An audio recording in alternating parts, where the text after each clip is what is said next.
Yeah. Oh, yeah. You know, we're back at it again with them boys. Sorry to hear about that, Maduro. Apostate radio. Yeah. Oh. Yes. Yeah, we have glory to God and happy new year to all of you. Greetings and good evening. So many good things tonight. And all I'm going to say is I'm going to probably open the show with this and I'm going to close.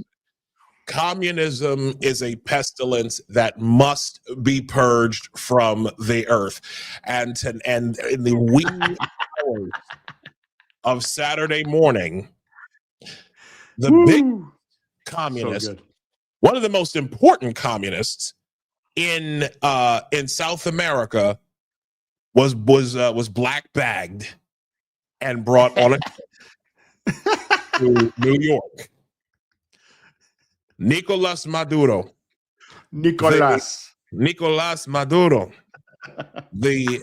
communist dictator, is on American soil. The people of Venezuela are free, and I am so thankful to see this. Glory to God, and good evening once again, ladies and gentlemen. This is Apostate Radio, and this is episode 39. I am Isaiah Carter, a proud American coming to you from just outside of the People's Republic of New York City. And of course, my dude, my brother, Mr. Nino Chavez. What's good, man? Happy New Year. Happy New Year, man. What a New Year present, man. I know, right? I can't stop laughing, dude. Oh, I love it, man. And so does Venezuela, by the way. So does most of Venezuela. They sure as hell love it. Oh my God. Yo, we're gonna play some clips. I got clips of how funny. What a gift. What an inauguration gift for Comrade Socialist Zoran Mamdani to gift wrap him. What a mugging, bro. Maduro, and he's nothing he can do about it. I called Trump. I called Trump to register my opposition. Who gives a shit? Shut up. Jeez. He got mugged so hard on his third day. What's today? Day 3? Day 3 on the fucking job, and here you go. Here's King Kami right here, sitting in Brooklyn's. Love it. I love this shit. I live for this, and let me tell you, this has awakened so much in the American psyche. I'm seeing things online that, brother, I didn't think I'd ever see. But before we get into any of that, because we got so much to talk about, you can follow us. You can follow us at Isaiah L. Carter or at Nino Chavez X. You can follow us individually. And of course, you can follow our show page, Apostate Radio NY. We come to you every weekend. We come to you normally on Sundays. We're doing a Saturday show this week for reasons. I don't even know. Can I go ahead and say? Oh, okay. All right. I'll leave it alone. No. Say it. Let's talk, man. Okay. The reason, matter of fact, I'll wait till I bring up our guest. I can't stop laughing. I'm sorry. I can't stop laughing about this shit, man. No, it's a joyous day. It is a joyous day. I don't care what anyone. Listen. God. Anytime a fucking communist gets bagged or blown up. Right, bro. They're having protests. They're having protests and Times Square. It's pretty piss poor. You know, all the leftists for hire. All the protests. They already have the goddamn posters printed and everything, probably from Soros, ready to go. And there's some fucking complete dipshit sitting there with a megaphone, like, who gave Trump the authority to to arrest the fellow president. It's like, he's not a legitimate president. First of all, didn't he lose like at least like 2 elections? He lost last year. Maduro lost last year's election. And then I think there was another election before that, and he lost. Yeah. So I think it was about 2. Yeah, from 2 different people he lost to. And it's like, he's not legitimate, and he's a fucking piece of shit. Exactly. And he's a narco terrorist, and he's allowing Iranian militias and Chinese corporations and Russian intelligence operate freely inside the country. He's harboring our enemies. He's a hostile. Fuck yes, it. But we're good. But I don't. Yeah. Fuck that, dude. We are. No, it's all right. Look, yo.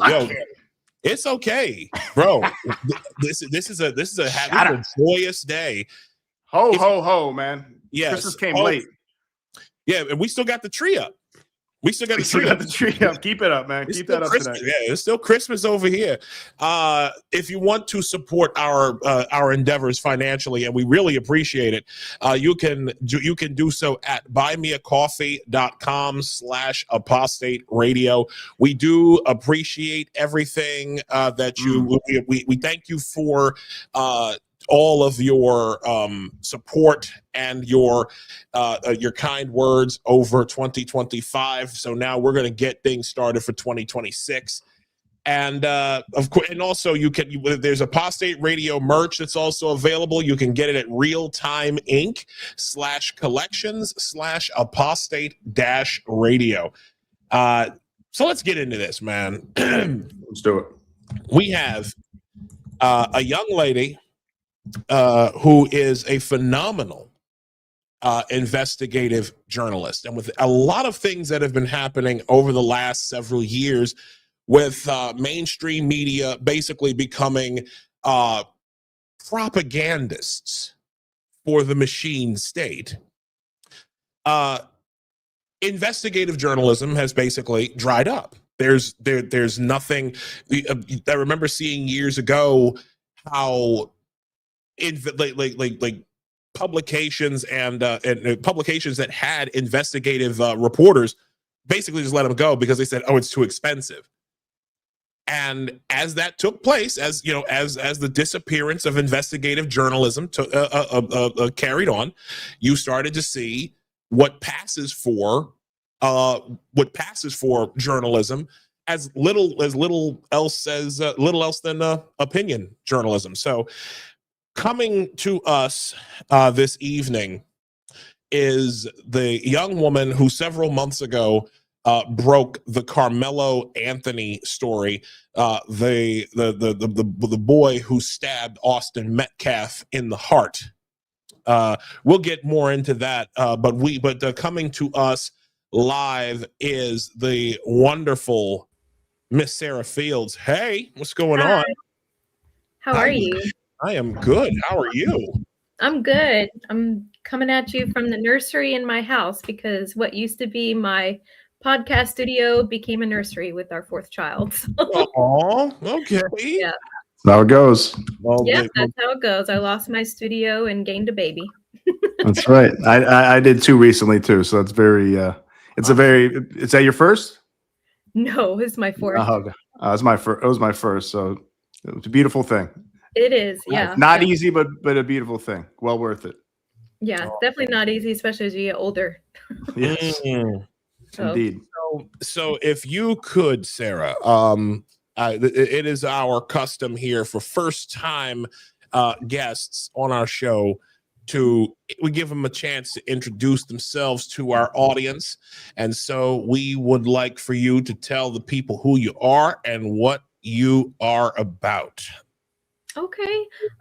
So before 2020, I was pretty much just about being a stay-at-home mom and taking care of my kids, and I wasn't involved online or in journalism or anything. I did do some writing, but that was pretty much it. And then after COVID, I got involved with activism in Texas, got involved heavily in Texas legislation, started going to the Capitol, started testifying. I do have my degree in psychology, a degree in gerontology, a degree in communications and commercial broadcasting. nutrition license, all that, but didn't know quite what I wanted to do with it until I started getting involved in Texas legislation and started realizing that I felt like I could use a lot of my education and even just common sense coming forward to speak on protecting children. So got involved in Texas legislation, started advocating for children. I started speaking at hearings and in press conferences when it came to banning child gender modification, which is crazy, getting rid of the sexually explicit books in the school libraries, moving sexually explicit books from children's sections to the adult section of public libraries. It just went on and on. From there, began advocating for parents that were in the public school system whose children were incidents with their children were being swept under the rug when it came to sexual assault, when it came to physical assault, when it came to indoctrination, and started writing on that and started exposing schools online. And that is how I began to build a following. I then got involved with some of the militia groups here in Texas, went and did some on the boots on the ground reporting at the border, built a little bit of a following off that, came back home, started again, still continuing to advocate for parents and children in the public school system, just built a lot of it off, a lot of my platform off of that.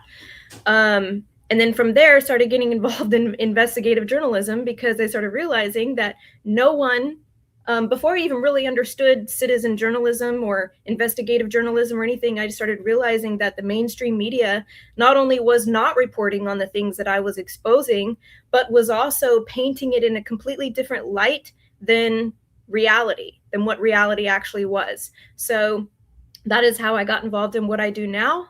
I am a precinct chair in my county, and I'm about to hopefully be a delegate again so I can be involved again in Texas legislation and help get some change going with some resolutions at a state convention, and then on to advocate for some pretty good bills that we have plans for the next Texas legislation. Well, that's what's up. That's what's up. I had no idea that you were that deep into the whole oh my God, I'm stuttering. The Texas legislative process down there. I didn't know that. I just thought you were known. I just only knew you really for your investigative journalism work. That's great. That's awesome. But that is how I initially got involved, was with Texas activism and Texas legislation. Started really going up to the Capitol on a constant basis, especially during not this past legislative session, but the one before that, I believe was the 87th legislation. Got to know a lot of the legislators. I worked on, I don't know if you know who Chad Prather is, but I was, for a short period of time, I was his campaign manager for his gubernatorial campaign when him and Don Huffines and Alan West were all running to primary Abbott in 2022. So I was pretty involved in Texas politics. So yeah, like I said, I had only found out about you after the whole Carmelo Anthony thing, which we'll discuss a little bit later. Yeah. But yeah, I'm glad to know all of this. Yeah. We'll get back into that, but let's get into the big news of the day. Yeah. Just like, wow. Sorry. It is just too fun. This has been one of the biggest days, I think. I love it. Of biggest days of all time. I didn't like literally as you slept, or as some of us did, because you know. Yeah, I was up till 3 a.m. So I was trying to report on it, just like it was so much. Finally fell asleep. I was asleep. I didn't know. I was like, holy yeah. When that was great news. I woke up. My wife was like, I know, it's like Christmas. Did they hear they captured Maduro? I'm like, what? Thank you. Imagine how the Venezuelans felt. Oh my God. Yo, we got a perp walk. We don't have to imagine. We see all the footage. Perp walk. Yeah, we they got. have, Oh, oh, we do. Hold on. Do we have a perp walk? Please tell me Wait a you second. show it. Wait a second. I think we have a perp walk of. Oh my God, we do. We do. Breaking news from. Yeah, can you? I am. Oh God, I am. I gotta watch this. I gotta see this. Come on. Give me a I need to sec. see. Give me a second, because I'm pulling this up. Oh my God, Sitting there in his sweatpants, the sweatsuit. I'm in sweatpants, so no I am hate too. there, but Yeah, I come get on it. now. I get it. There it is. Hold on, let me just back up a little bit. I want to. oh, surrounded by the A little bit earlier DOJ. on Yeah. on the image that the president posted, blindfolded and handcuffed, and it appears maybe he's still blindfolded in a gray sweatshirt, which would likely come off as blue, given the daylight scenario, the lack of daylight over there. Again, Ambassador Bolton, who is behind the push? Who really wanted him out? And then number two, was there ever a plan for day two? Well, I think the problem in the first term, a lot of the president's senior advisors wanted to work with the opposition to overthrow Maduro, who had stolen the 2018 election. Yeah, we'll get into that. We'll get into that because listen, fuck John Bolton, okay? Fuck like f that guy. John Bolton is a deep state piece of garbage, and to hear his voice just automatically disgusts me. But ladies and gentlemen, you just saw a perp walk from, and that post was from War Clandestine, a perp walk of the now former Venezuelan dictator Nicolas Maduro. And Not the president. Not the president. He was not the president. And Never. matter of fact, you've been following this story a little bit, Sarah. Today, yeah. Today, well, till 3 a.m. in fact. Yeah, and then more today, but yeah. Yeah, like talk to us about just how bad. Like people don't really understand just how bad of a guy Maduro was. You see a lot of people who are like, oh my God, the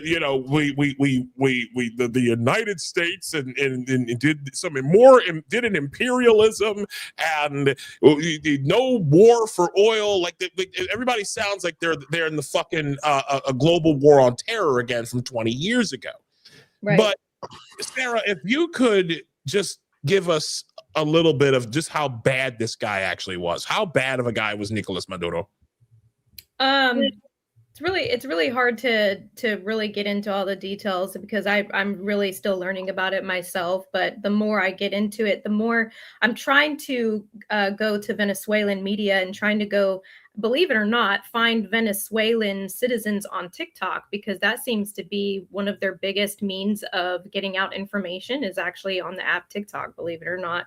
But from what I can, which I find interesting because they really tried to shut down TikTok. But a lot of them are headed to TikTok. So if you want to get a lot of really good information from Venezuelan citizens, that is an app I suggest searching on, believe it or not. But they were in an economic collapse. They were in a humanitarian crisis. They had widespread human rights violations. Just look at how they were celebrating. They were literally screaming their heads off in the streets, celebrating all day long. All day long. They would only, and they're probably still, I haven't checked in the last hour, but probably still are. They've filled the streets. You see all these videos of wives and husbands waking up their spouses and saying, hey, guess what happened? And just seeing some of these people break down in tears. When you see a reaction like that, you know it must have been horrific for them. When you see children crying, do you know how clueless most children are? Like when you really think about it, I mean, my children are clueless to a lot of what's going on politically. So when you see a child crying because of what happened early in the early morning hours, you know it was bad, because that means that child was feeling the brunt of what was going on in Venezuela. So when a child is acutely aware of what's going on around them politically with the oppression, that's how you know it was really bad. Yeah. That's how I feel. Kids are usually not aware about politics at all. No, they're not. But when they are when they are so oppressed to the point that the children start to feel the oppression, Right. when the You know children that's are feeling serious. the brunt of, the lack of food or, shelter, whatever it is that they've been deprived of, it was bad. When you see children crying for joy because this evil man was just removed from their country, removed from a dictatorship position, that's how it was really bad. Yep, for sure. Weeping. I'm so happy with this. Let me just while matter of fact, like I'm looking for the White House's post on this, but to just kind of illustrate what you were talking about, I want to share this. This is from ex user, the older millennial. And that's my friend. Oh, yeah? Oh, that's nice. my friend Joe. Yeah. Nice. Well, I'm following him right now. I just followed him. And he says, just look at it this way, liberals. The U.S. just held a 4-hour No Kings protest in Venezuela. And this is from, it looks like Telemundo. We have to watch this. Like the emotion is so real. Watch. Muy emocionada llorando. ¿Cómo se siente? Cuéntanos por qué llora. Felicidad, tantos años esperar esto, Señor. Gracias, Señor. Ay, Dios mío, esta es una alegría inmensa. Gracias, Señor. Gracias al presidente de Estados Unidos. Yo solo estoy esperando hace años. Cómo he sufrido, cómo no han hecho daño, cómo han matado a mis hermanos. Ay, esto ha sido horrible, mira. ¿Cuántos años tiene usted aquí en los Estados Unidos? ¿Hace cuánto se fue de Venezuela? Ay, tenemos aquí 8 años, 8 años, porque nos mataron al hermano mayor y fue fuerte, hermano. Secuestraron a mis hermanos, eso fue fuerte. Jeez. Y doy gracias a Dios por todo esto, porque ha sido fuerte. Muchas gracias. ¿Su nombre? Yajaira. ¿De qué parte de Venezuela? De Maracaibo. De Maracaibo. ¿Y qué le dice a las personas que están viendo en este momento toda esta emoción de los venezolanos, a los venezolanos que han sido el centro de atención de las noticias, tanto por lo que ocurre en Venezuela como por el éxodo de los venezolanos, los migrantes venezolanos? Fuerza. Que sí se puede, que tuvieran paz y fe, como yo tengo 27 años esperando esto, que sí se puede, que tengan esperanza de todo, que vamos a ser un país libre, próspero y que todos vamos a salir a disfrutar este momento. La veo muy emocionada, llorando. ¿Cómo se siente? God bless, man. So yeah, I mean, for everybody listening on the podcast, she said that two of her brothers were kidnapped. Two of them. And two of her brothers. Somebody was killed. Yeah, one of her brothers was killed, and another was kidnapped. That's just some random person they picked up on the street. How many? That was in Florida.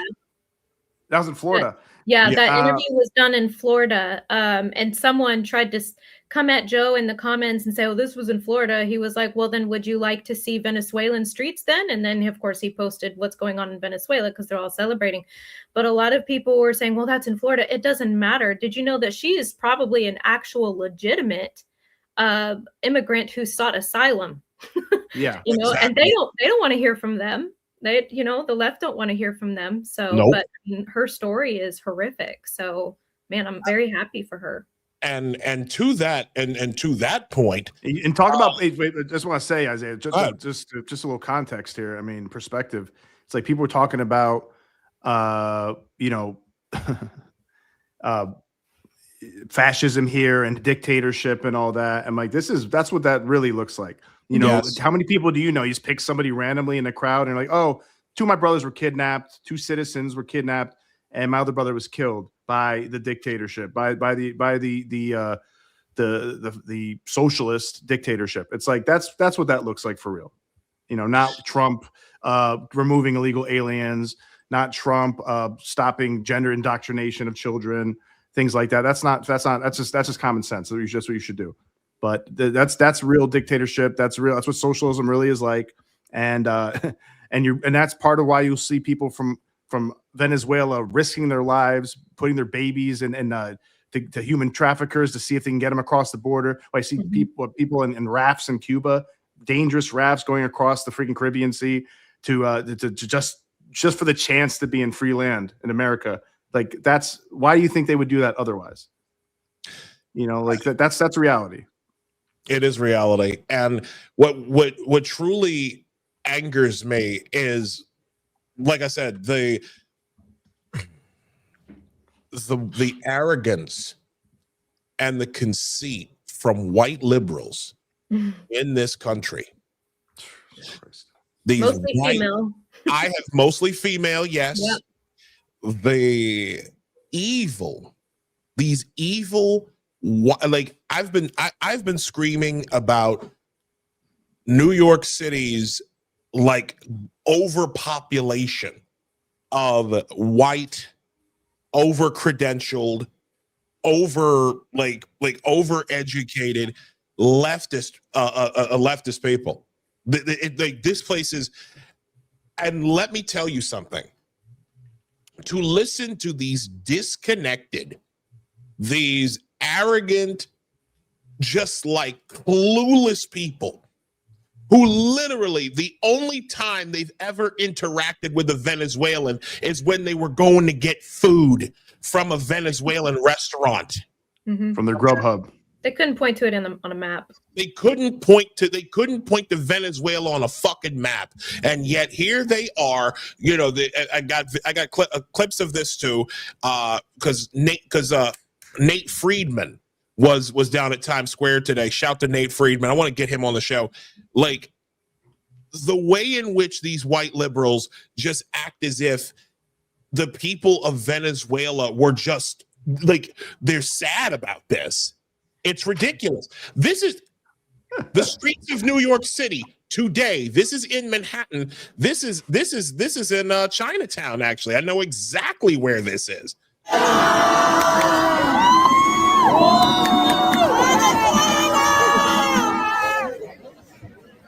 ¡Que viva Venezuela libre! ¡Sí se pudo! ¡Sí se pudo!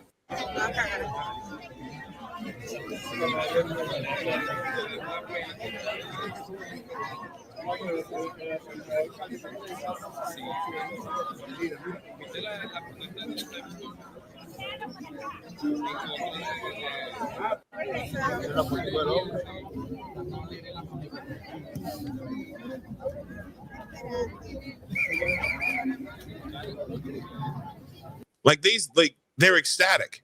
This is a bit muted, but we're talking about people. We are talking about people who underwent actual oppression. Right. And go ahead.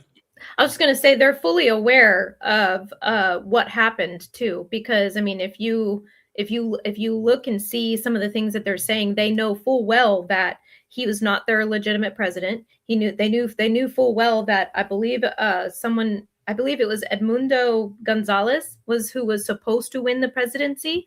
And they'll call that out and they'll say Edmundo Gonzalez was supposed to be our president. He is our legitimate president. They know they're very fully aware, and they felt helpless to do anything. There is a video that I saw where a little boy is sitting on his dad's shoulders and he's just crying. And that is the one thing that made me cry today. And I wish you could find it, but it was so good. Yeah, one of my best friends is Venezuelan. He had to flee Venezuela when he was like 11 with his family, and he's done very well for himself now here. And one of my best friends in New York City, we lived together there for a while, and he's happy as hell about this. And he's like, yeah, you ask any Venezuelan in America, they're gonna support this, like no doubt about it. He said. And my wife said she has a Venezuelan friend and said the same thing. They're so happy about it. It's like I've yet to find a Venezuelan that's upset, and the only ones that would be in the Socialist Party that are close to what the hell is his name, Maduro. And they're the ones that are as always in socialist communist countries. They're the few favored people that probably get a little bit more scraps, maybe a little bit more money, depending. And those are only people that are probably be unhappy about this. Everybody else would be happy to actually have freedom and get the wealth, some of the wealth from their oil. Venezuela used to be one of the wealthiest countries, if not the wealthiest country in Latin America. Right. It was. And now I think it's the poorest, besides maybe Cuba. Yeah. How'd that happen? And the fact that the leftists choose to be I don't even think that I think that they are willfully ignorant. I think that they have look at all the videos that are out showing how these people are celebrating, and it's like they completely choose to ignore it. That's willful ignorance. It's like they have to have something to be angry about. It's just some of the interactions I've seen on some of my posts just today. I'm like, what is wrong with you? Like one individual, I was showing these people celebrating. I'm like, woo, I'm so excited for Venezuela. And someone said, well, maybe we should just send you there. I'm like, well, sure. Right now they're having a party. Let's go. South Americans know how to party. South Americans know how to party. Like, you threatened me with a good time. Threatened me with a good time. Yeah. It's probably actually very fun to be there right now. Oh my God. Yeah. Now it's so funny you mentioned that, Sarah, because I do have a little bit of communistic tendencies, because like Lenin once said, I like to heighten the contradictions a little bit. Okay. So for context, right? And this actually works because you just saw, ladies and gentlemen, that video of Venezuelans in the streets of New York City, in the streets of Manhattan specifically, celebrating the toppling of Nicolas Maduro. Now, let us contrast that with the newly sworn in mayor of New York City, Zoran Kwame Mamdani. I want to make sure I get the dear leader's name right. Zoran Kwame Mamdani, since he want to be fucking Barack Hussein Obama. Douchebag. Right. Fucking douchebag. Now, just to set the scene of real quick, they are in. Look at all the white people here. Look how white. Exactly. That's the first thing. I know this neighborhood. They are on McGinnis Boulevard in Greenpoint, in Brooklyn. For those of you who are unaware, McGinnis Boulevard used to be a major thoroughfare into Queens. Okay, you cross over the Pulaski Bridge over Newtown Creek, and you're in Long Island City. I know this area very well. What has happened to McGinnis Boulevard over the last several years with their bike lane perversion and all of their foolishness that these communists have been doing in the interest of removing car lanes? McGinnis Boulevard is a very busy street. So now you've got all these white people that he's surrounded by. This is day 3 on the job. And this is what this guy is talking about. I was briefed by my first deputy mayor, my chief of staff, my chief counsel, the police commissioner, as well as other members of my team. I called the president and spoke with him directly to register my opposition to this act and to make clear that it was an opposition based on being opposed to a pursuit of regime change, to the violation of federal international law, and a desire to see that be consistent each and every day.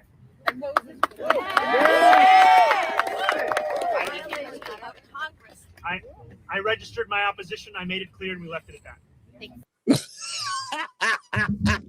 What a moron. Zoran the moron. I registered my opposition. Opposition to what? I registered my opposition. Shut up. We don't want the Venezuelans freed. Yeah, it's like, who the hell are you to be talking to? Why don't you bring some Venezuelans and see what they say? Right. Oh my God. Again, clown. Ladies and gentlemen, that's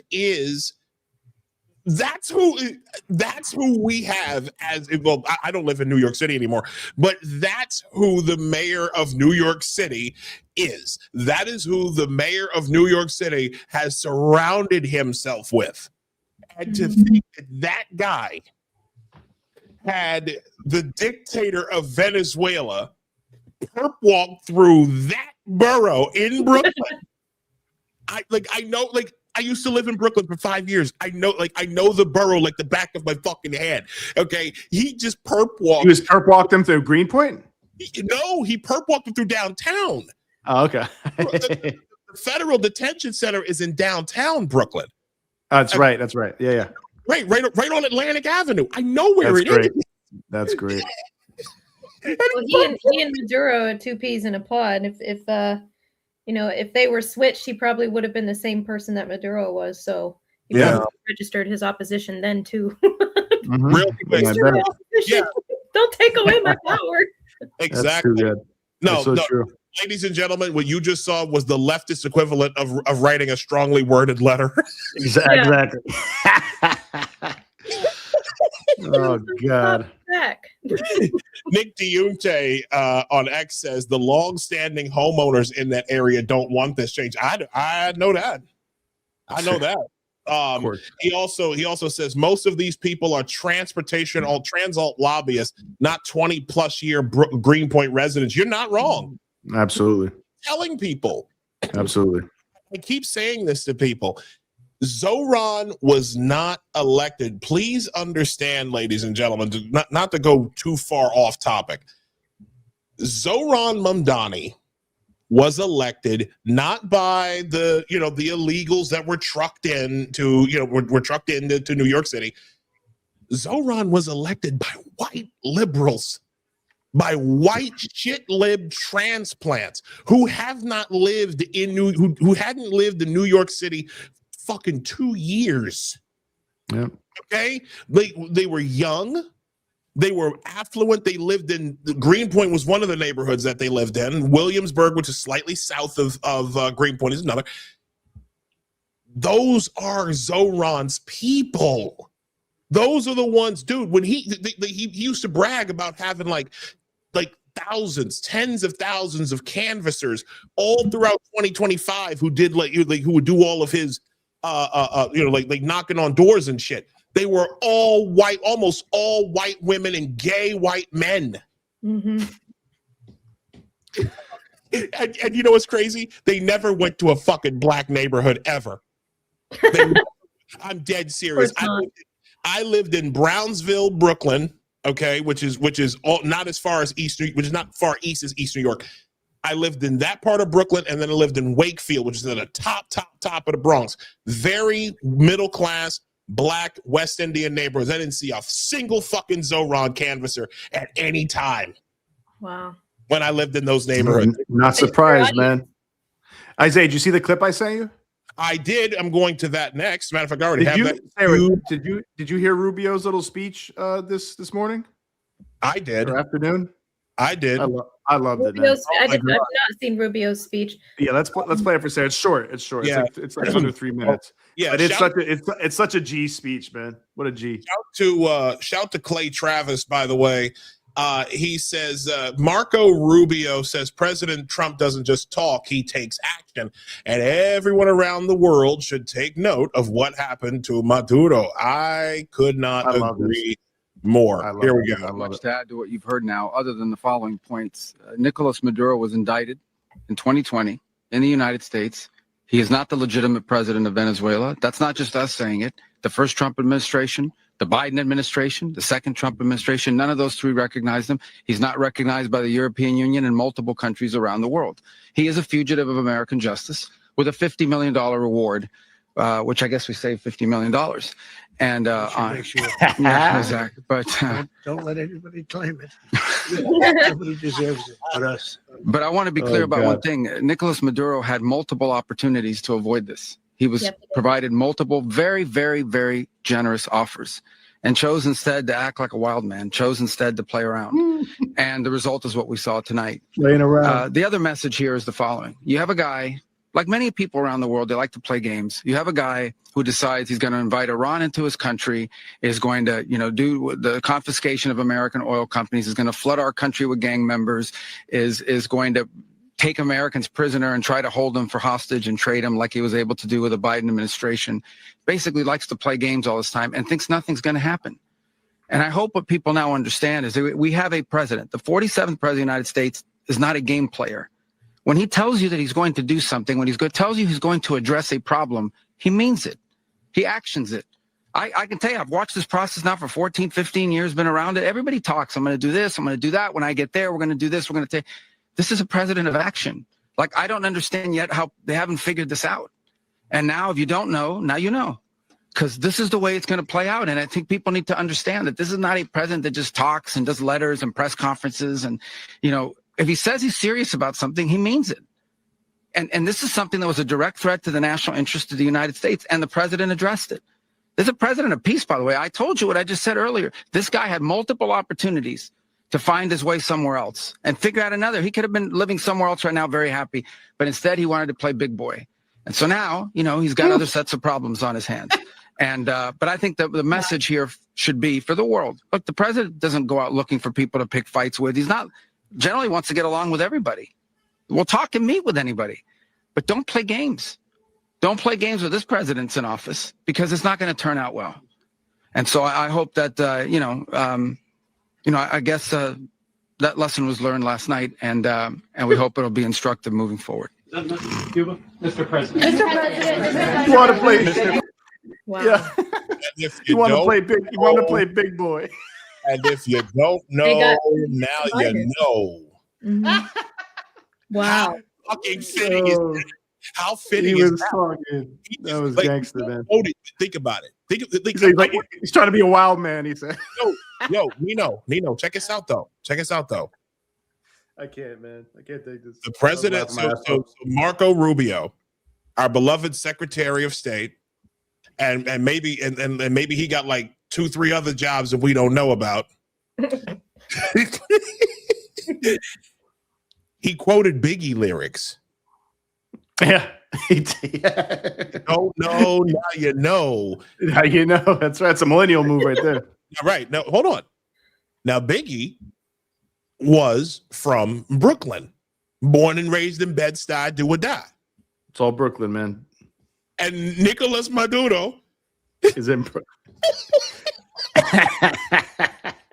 He's locked up in downtown Brooklyn right now, bro. I love this shit. I love it. I love it, man. And the funny thing is, too, man, I just learned this a couple hours ago. Maduro put a hit out on Secretary Rubio. He put a hit out. Yes, so Rubio was definitely pushing for this shit. He's like, oh, you gonna try to kill me? Nah. Mm-hmm. Nah. Yeah, it ain't happening that way, Bucko. He's loving it. Ain't happening that way. He definitely thought he was going to be. I mean, if you look, I believe it was only like a day or two before this actually happened. He was putting out messages saying, well, he was willing to talk about negotiations with Trump. It wasn't he was willing to negotiate. He was willing to talk. And this has been ongoing for years and years. And Trump was just simply done talking. Also, and didn't China just show up there like yesterday or something? So I think that's how he pushed it a little bit. Like, oh, you guys gonna try to make some moves? No. It was insane. Change of plans, guys. Change of plans. Matter of fact, I think you know what? I'll look for it. I'll look for it in a second. But he was like, there's a video of him where he was like talking to Chinese officials. Mm-hmm. And openly, like other people were videoing it. Like they're all speaking in, like they're all speaking Spanish. It's crazy to watch these guys like interacting in Spanish, other than Mandarin or whatever.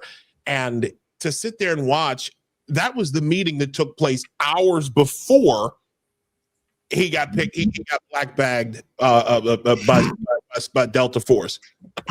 Fucking love it. I love this country, dude. I absolutely love it. I love it. Voting for Trump was the best. Third time's a charm, both in marriage and in voting for Trump. Dude, I love the message it sends. I love the message it sends to Russia, to Iran, to China. It's like, look what we could do, man. Don't fuck around with us. Look what we did in Iran. Look what we did with this guy. Can you guys do this? You guys probably can't even pull this off. And I love it. Just that's a sign of strength where it really is. It must be a deterrent. Even as Xi Jinping, even with China with their capabilities, they got to be sitting there being like, man, they didn't even like lose a single soldier. Like they didn't lose a single soldier. They just kidnapped him like he's a fucking child. Exactly. And that's the kind of strength we got to portray. We got to kick people out of our own backyard as this Monroe Doctrine. I support this 100%, man. Same. I'll probably do something about like talk about the Monroe Doctrine a little bit in another show. But I do want to go over. But I want to just go over this too, because I thought this was fucking hilarious. Nate Friedman, who I would love to have on the show. He actually, I've started watching on this live stream, dude. The people this guy was talking to, the people who Nate Friedman was interacting with in Times Square today, they're fucking retarded. Yep. Yeah, it's retarded. Yep. They're like, oh, well, we're all in solidarity. I'm just like, you guys think people think it's so crazy to me. It's solidarity with who? Is solidarity? That's the question. Dictator, good job, guys. In solidarity with Nate Friedman posted at 6:55. He said, "I showed a no war with Venezuelan protester how Venezuelans are celebrated in the streets. Brain.exe stopped working." Oh boy, here we go. Fleet clowns. Oh yeah, here we go. Communist flag over there. What brings you out here today?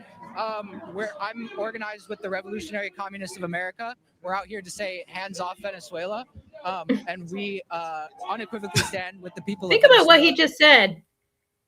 Think about what he just said. Who he's with. Mm-hmm. Yeah. What'd he say? Who was he with? I'll run it back. Yeah, run it back. I think I missed that part. We're out here to say hands off. What brings you out here today? I'm organized with the Revolutionary Communists of America. Well, yeah, then that makes complete sense. Makes total sense. So he's standing with Madani. Of course, yeah, and communists, man. Gee whiz, I thought that was done. Oh boy. Out here to say here we go. Hands off Venezuela. And we I think I've seen this fucking kid in Queens. I think I've seen him. Unequivocally stand with the people of Venezuela against U.S. imperialist aggression. What do you think about the people of Venezuela celebrating on the streets? What? What do you think about the people of Venezuela? He's gonna get mad. I'm gonna be mad. He's like, what? What?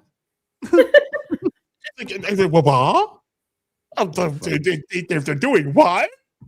Streets. What? What do you think about the aggression? What do you think about the people of Venezuela celebrating on the streets?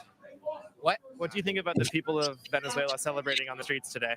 I saw images of Venezuelans being bombed after the U.S. bombed Caracas, so I'm not sure what you're talking about. Good Lord. Willful ignorance. We're just gonna skip over that. We don't care. It's pathetic. That's pathetic, man. Retard, bro. This is great. What a fucking useful idiot. Show me the bombings that you're talking about. I didn't see any. I don't know. I just saw it on Reddit. It was on the front page of Reddit. So okay. But what do you think about the people celebrating? The hundreds of thousands. I just saw it on Reddit. It was on the front page of I didn't see any. I don't know. I just saw it on Reddit. You're talking about? I didn't see any. I don't know. I just saw it on Reddit. It was. What a dumb motherfucker, man. I just saw it on Reddit. I just saw it on Reddit. I didn't know my news on Reddit. Being serious. Oh my god, bro! Reddit is a cesspool. Hold on, but not. But it gets better. It gets better. Oh, it's on the front page of Reddit. So, okay. I don't know. But what do you think about the people celebrating? The hundreds of thousands of people that are in the streets celebrating. I have yet to see it. Can you show me that? Yeah. Sure. U.S. imperialism. Celebrating on the streets here. What do you think about that? I mean, at the end of the day, I stand with the people of Venezuela against U.S. imperialism. The U.S. has no right to bomb the people of Venezuela. The U.S. has no right to kidnap another Why are they all celebrating? Why are they celebrating? You know, I don't know. Do you have a correspondent there who can ask? I'm here demonstrating against U.S. imperialism and the U.S. intervention. Is this AI though? These images of I don't know. You're the one showing me the video, so let me know. You're showing me the source. I don't know. I don't think it's AI because it's being published by multiple news organizations. So just what are your thoughts on it? I'm here protesting Come U.S. on, Bug Boy. Come on, Bug Boy. And U.S. capitalism. I bet the fuck you are, Bug Boy. What a numbskull, man.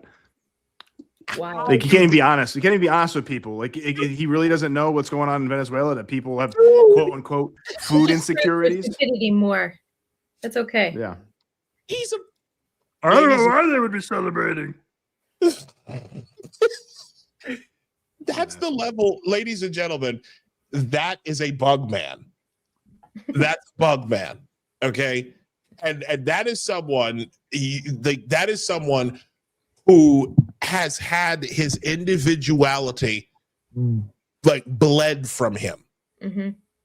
That is someone who is a cog in the machine. That is someone who is a member of the cult of the state. That little boy is your enemy. I'm shocked nobody like snuffed him in that situation. I'm surprised nobody like gave him a quick. Life is snuffing him, man. Every day he wakes up. Yeah, but hey, let's. I think we should transition to Sarah, because we got some stuff that she probably needs to share. We're getting long in the tooth in this.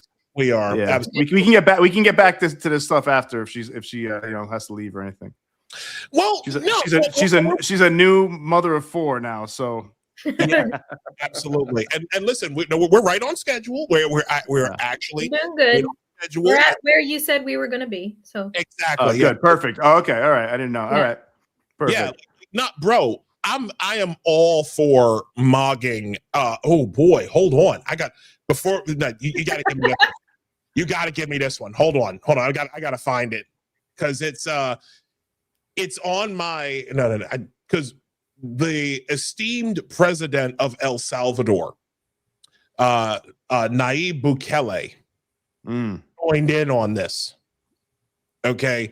And hold on, because I posted it earlier today. Just give me a second. And just rolling through. I'm gonna plug in my computer really quick. Go ahead. Go ahead. Me. Go ahead. It's Nayib Bukele. Here we go. Got it. Here we go. Just found it. So let me pull that up. This guy, so he posted this video. Tenga la seguridad el pueblo de El Salvador que ningún mequetrefe, ningún pelele de imperialismo como el tal Bukele va a separar a los pueblos de El Salvador y de Venezuela. Seguiremos unidos. Bukele, el que se mete con nosotros se seca. Te secará, Bukele. And that's the image of him. Wow. Black bagged and headed on a ship to New York City. Yeah, in Spanish, you were saying if you mess with us, Bukele will wither or dry out. It's like, what the hell does that even mean? Yeah. No, I never heard that shit before. He was like, without us, you are nothing. I think the only people withering are your people, man. That you're freaking let starve to death. Yeah, James Stevens says these people wouldn't last a month in Cuba, and Martin, because of course they are cheering while people bomb media. I don't know what that was. Let me see. Yeah, that's crazy. So anyway, I think it was sarcasm. Probably, yeah, sarcastic. Might have been. And of course, there's J New. I don't know who that is. James above is correct. He's absolutely. Over on Rumble, Tobe meme. He said, "Yep, he doesn't have independent mind, but a hive mind." It's absolutely right, and he is an idiot.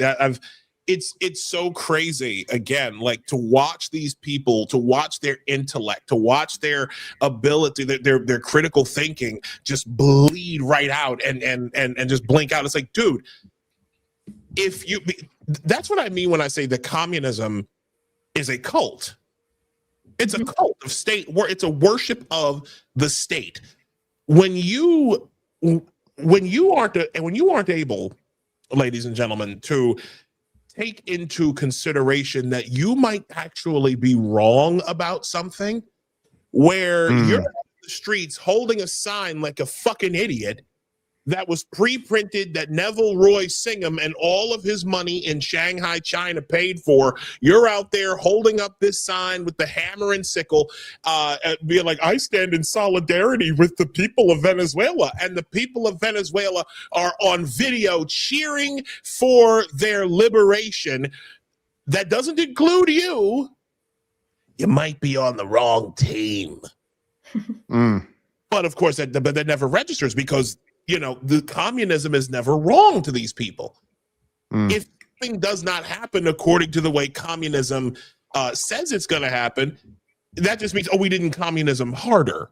That's usually what that means. Anyways, all right. Indeed. Leah, all right. I'm over this. Sarah, hi. Speaking of hive mind and group think. Speaking of hive mind and group think. Oh God. So yes. So we know you from what was it, back in April, I think it was, where the tragic murder of a white teenager by the name of Austin Metcalf by this kid by the name of Carmelo Anthony. Correct. If you could remind us and remind our audience, who is remind us of this situation and talk to us a little bit about it. Sure. According to witness reports and according to basically everyone who was there, what happened was they were set up to be at a track meet. Austin and his brother Hunter were both there to set up to be at a track meet. It was during there was a delay because there was lightning detected within a 30-mile radius of the track. So it was not raining at that point. It was lightly misting, according to everyone that I have talked to in this case. And I've talked to just about everybody up until there was a gag order and a protective order put into place. But it was misting, and Carmelo Anthony walked up and was under the tent. He was not supposed to be underneath that tent. This is alleged, but from what I have been told by people who were there, things had been turning up missing underneath some of the school tents, and they weren't sure, obviously, who the thief was, but there are rules and policies in place under that ISD that unless it is your team's tent, you are not supposed to be under there. Carmelo's team was there, so there was no reason for him to be underneath their tent. And the coaches had given permission. You got to think about the fact Austin was, I believe, a senior, and so was Hunter, and was in a leadership position. And they had been given permission to kind of, control the situation, make sure the people were not there that weren't supposed to be there, so on and so forth. Austin saw Carmelo and asked Carmelo to leave. Carmelo would not leave. From what I understand, Carmelo said, again, I need you to leave. Carmelo said, make me and see what happens. Or touch me and see what happens. Sorry, that's what he said. Touch me, see what happens. Austin, not thinking that anything would happen, again, asked him to leave. Carmelo said, punch me and see what happens. Austin then grabbed Carmelo by the shoulder. Carmelo, at this point, had his hand inside of his backpack. He then pulled a black foldable knife out of his backpack and lunged the knife into Austin Metcalf's heart, killing him almost instantly, and then took off running, threw the knife and took off running. Jesus Christ. Yeah. Wow. Pretty horrific event. A lot of teenagers witnessed this happen. A lot of them are suffering PTSD from this. Even now. Shock. Yes, it's bad. Hunter is struggling, as you can imagine. This is his twin brother. I'm imagining having a brother. Yeah, not just a brother, a twin brother. You have a very deep connection to your twin. So Hunter is struggling with this as well, but everything that has unfolded since this event has been something I have never, ever seen before in my journalistic career. I have asked other more seasoned journalist than I. Have you ever seen what has been going on since this happened? And none of them have. They can't believe what has been happening since then, which I'll get into. But that gives you your basis of what happened that day. I remember hearing about this initially, and I actually talked about it several months ago. Like it was on another show. I believe it was on Pop and Politics. Shout to KJ and Metro Conservative Media. I remember talking about this, and then like what made me especially angry about that particular thing was how quickly the boy and his family were able to raise money. Right. Yeah. Like, imagine how inverse, like if you I know you can fill us in on those details. I'm looking for the video of his press conference. The press conference. Yeah. Mm-hmm. I'm looking. Yeah, if you have that, if the link, just drop it in the private chat, because I do want to show people that, just refresh people's memory on that situation.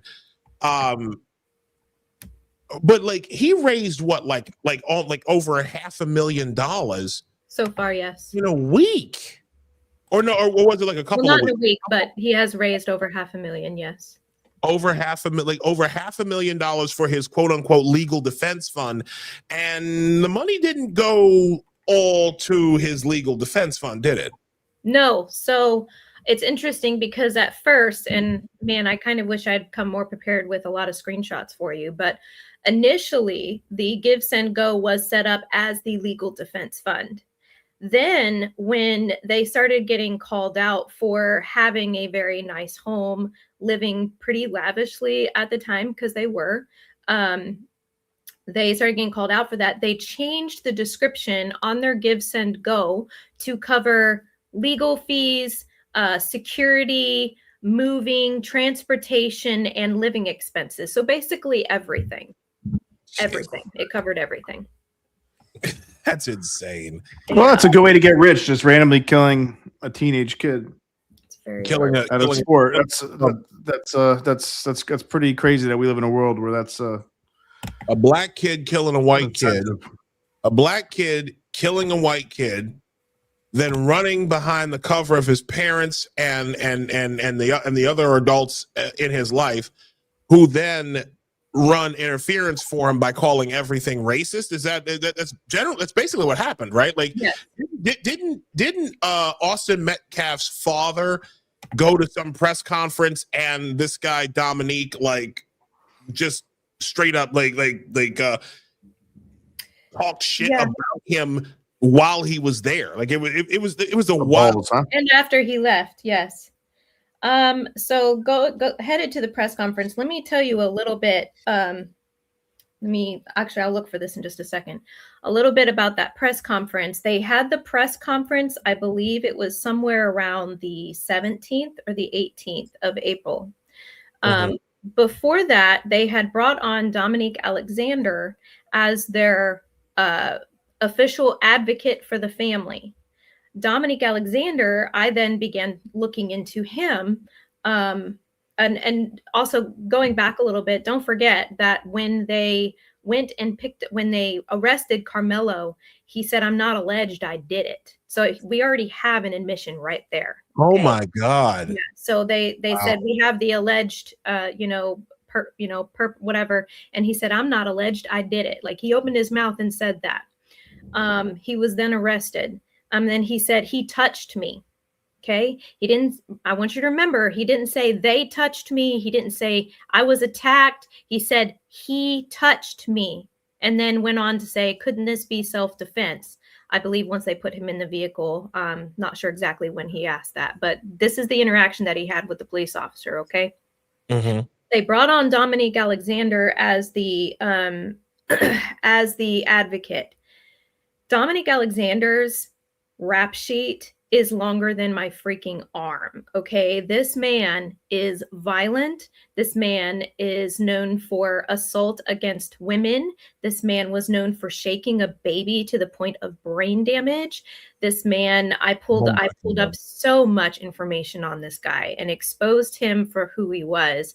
Not only him as an individual, but his entire organization called Next Generation Action Network. Next Generation Action Network is fraudulent. They have not done any form of financial paperwork or filing, I believe, since before 2020. But yet I was able to prove that they were bringing in funds from other organizations who were funded by George Soros. So they have money coming in. Right. This gets deep. This is why I'm known for this case, because I went really, really deep into this. Okay. So, and all of this work you can find under my highlights tab on my X account. So this gets really deep. So I exposed a lot of what was happening with Dominique Alexander. Dominique, this made him very, very angry. Okay. At the press conference, I remember when it was supposed to go live, and I believe I was painting a wall in my house. And I was like, what is going on? It was supposed to start at said time. It hasn't started yet. What is the delay? So I start searching, for live feeds, trying to figure out what's going on. And I realize Jeff Metcalf has wandered in. He's not hurting anybody. He's not doing anything. He's just standing there with his sunglasses on, just standing there, just wanting to listen. Dominique Alexander refused to start the press conference until Jeff was escorted off the premises. Now, mind you, I remember that. Yeah, it was private property because it was done, I believe, at Next Generation Action Network's headquarters office. So if he wanted to trespass Jeff, he could, which he did. They called the police on him. Police came, brought him off the premises. The police actually apologized to him. And I know this because I've talked to Jeff since then. Shook his hand, said, sorry, we're just doing our jobs. And he's like, no, that's fine. That's fine. And then, Dominique Alexander then came out and said that it was a disrespect that Jeff Metcalf was even there at a press conference that was supposed to be held about his own son that was murdered. It was a disrespect for Jeff to show up to that. Jesus. So I'll have to find it. I'm going to find it for you here in just a minute. And then, like I said, I was painting a wall in my house and listening to him just disparage the Metcalf family. Not once did they say sorry for your loss, sorry that your son died, sorry that he was killed, none of it. Just talking about just trashing the Metcalf family, right? And then instead of keeping on topic, I'm painting the wall in my house, and you could have pushed me over with a feather when I heard my name mentioned at the press conference. I was like, what? This man had printed off all of the work I had done on him and exposed him for, which, by the way, it got millions of views. So it got attention. Had printed off all of my articles I'd written about him, held them up, and called me a racist, bigot, said I was lying about everything. Not once did he actually prove that I was lying about anything. And then targeted me at the press conference. It was pretty insane. I'm trying to see if I can find it real quick. Jeez. I did find the video, the clip of the first press conference. I did find that. So I'm gonna bring that up right now. Okay. And it is from, I did go to your highlights and take a look at it. So everything's under there. Yeah. So here it is. Dominique Alexander opens by chastising the father of Austin Metcalf for attending the public press conference. He was forced to leave. It's a disrespect. It's a disrespect to the dignity of his son. NGAN from the beginning has respected them. So here we go. This is, I remember this, and I remember being so enraged when I watched this. Mm-hmm.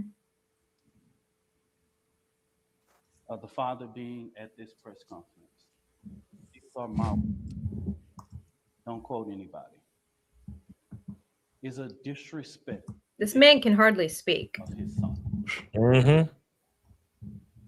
Next Generation Action Network from the beginning has respected the loss of life. No matter our opinion of it, we have kept our opinion close. We have not attacked. We have not shared the information that was shared with us about Austin Metcalf.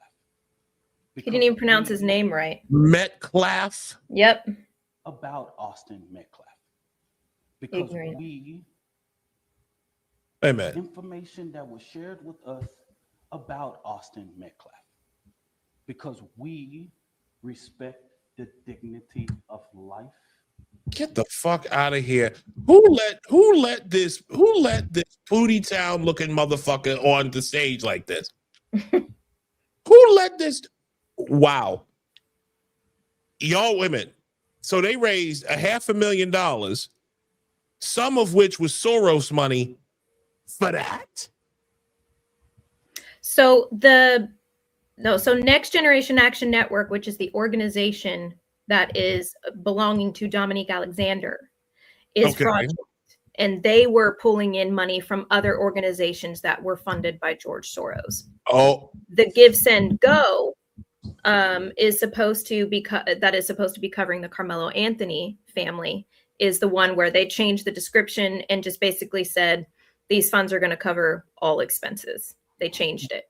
Wait a second. So you saying Metcalf, the Dominique Metcalf Alexander, you saying that guy got money from George Soros? He has received money from organizations that have received money from George Soros. Yes. It's basically funneling money is what it is. Yes. Because he's not claiming any of it on his taxes whatsoever. I put out a lot of that information. I shared documents, receipts, you name it. I've shared it all. It's not even just that. Okay, I found the one where he mentions me as well. I sent it to your X account because I'm finding it on my phone as I talk here. Copy. All right. I'll go keep talking. I'm gonna pull it up. I'm gonna pull it up right now.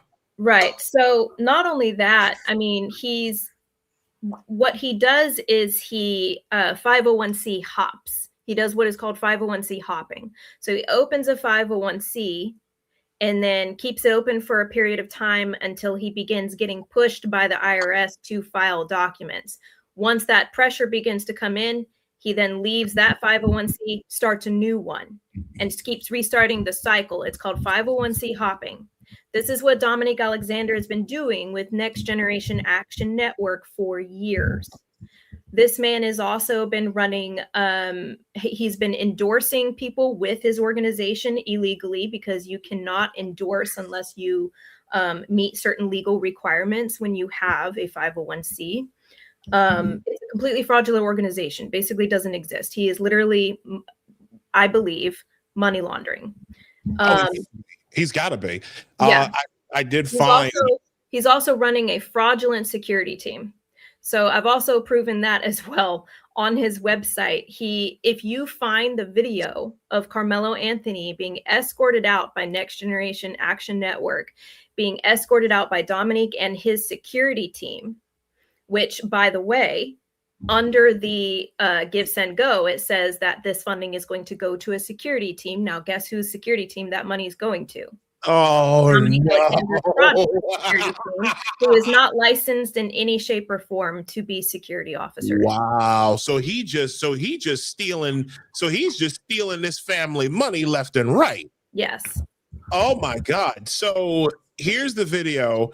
I'm going to read the above post. Dominique Alexander, a felon who beat a baby to the point of brain injury and is acting as an advocate for Carmelo Anthony's family, is angry that I exposed him for what he is, a grifting, racist pot stirrer running a fraudulent organization. He called me out by name during his press conference. He held up my post, including Carmelo's arrest report, which I obtained through a FOIA, Freedom of Information Hyperfixation Act, and a post in which I was threatened, a strange choice to highlight, among others. He claimed my intent was to interfere with Carmelo with a K's family receiving assistance. This man has placed a target on me and my family for reporting the truth and investigating him and his organization. This is who he is, and I will not be intimidated. I am no stranger to threats. I have received them nearly every hour for the last 4 days. It will likely get worse. Please, speaking like Maduro's friends for a second. Please pray for my family. And here's the video. Sarah Fields. Never heard of this woman. This is the kind of despicable things that led to the father being here. Political operatives motivated this family. He's mad. Lord. Mello Anthony posted. What a moron. I want you to look at what he's holding up right there. Shows. Hold on. Let me bring this back. Motivating Sarah Fields. Never heard of this woman. This is the kind of despicable things that led to the father being here. Political operatives motivating this family with hate. Hate? Mello Anthony posted on something. On something. Yeah, do you know what he's holding up there? It's a threat towards me. What a moron. I sent it to you, Isaiah. I sent you on your X account. I sent you that post that he's literally holding up. Isaiah, can you send me these too, or Sarah? Yeah. I got you. I want to repost these later. Okay. Maybe I'll do it tomorrow morning. We're probably get more visibility. Yeah. You know what? Yeah, I'll shoot these out too. You don't have to worry about it now, but yeah, at the I can. Yeah. Yeah, I definitely want to repost these. This is ridiculous. This is crazy. All right, here we go. That's really shameful. Believe it or not, guys, this gets worse.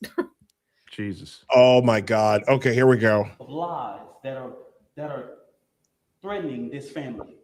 Fucking waving it. Posting the family's picture. These are the type of lies. She's getting millions of views. Oh no. Wait, can you pause this, Isaiah? Yeah. Sarah. Go ahead. What's his name? Dominique Alexander. I'm pretty sure Dominique Alexander is a graduate for daycare for quality leering. On the way he's talking. It's so bad. He cannot talk, he can't pronounce. Wow. It's so hard to understand even what the point he's trying to get to. He's definitely one of them quality leering boys, man. I'm telling you. Quality leering.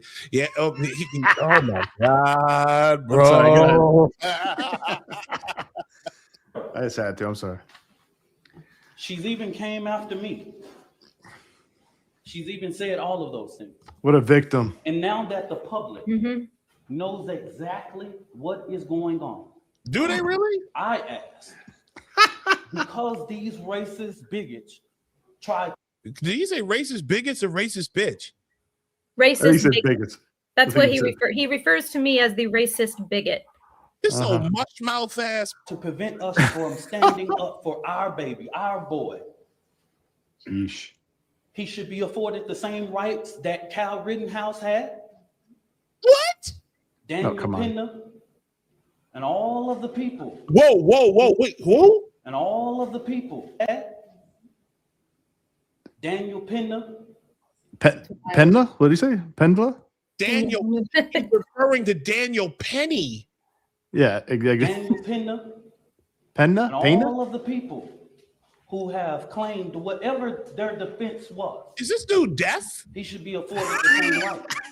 Nobody in the public media has one video camera, but we got the video of Kyle Rittenhouse with an AK-47 shooting 3 people in the back. Whoa.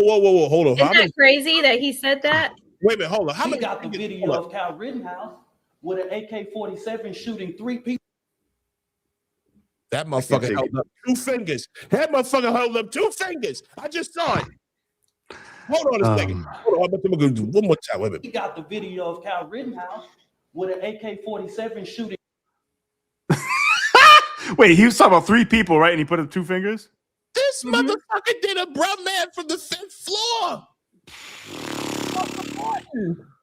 AK-47. That's some quality leering, man. 3 people in the back. God. 3 people in the back.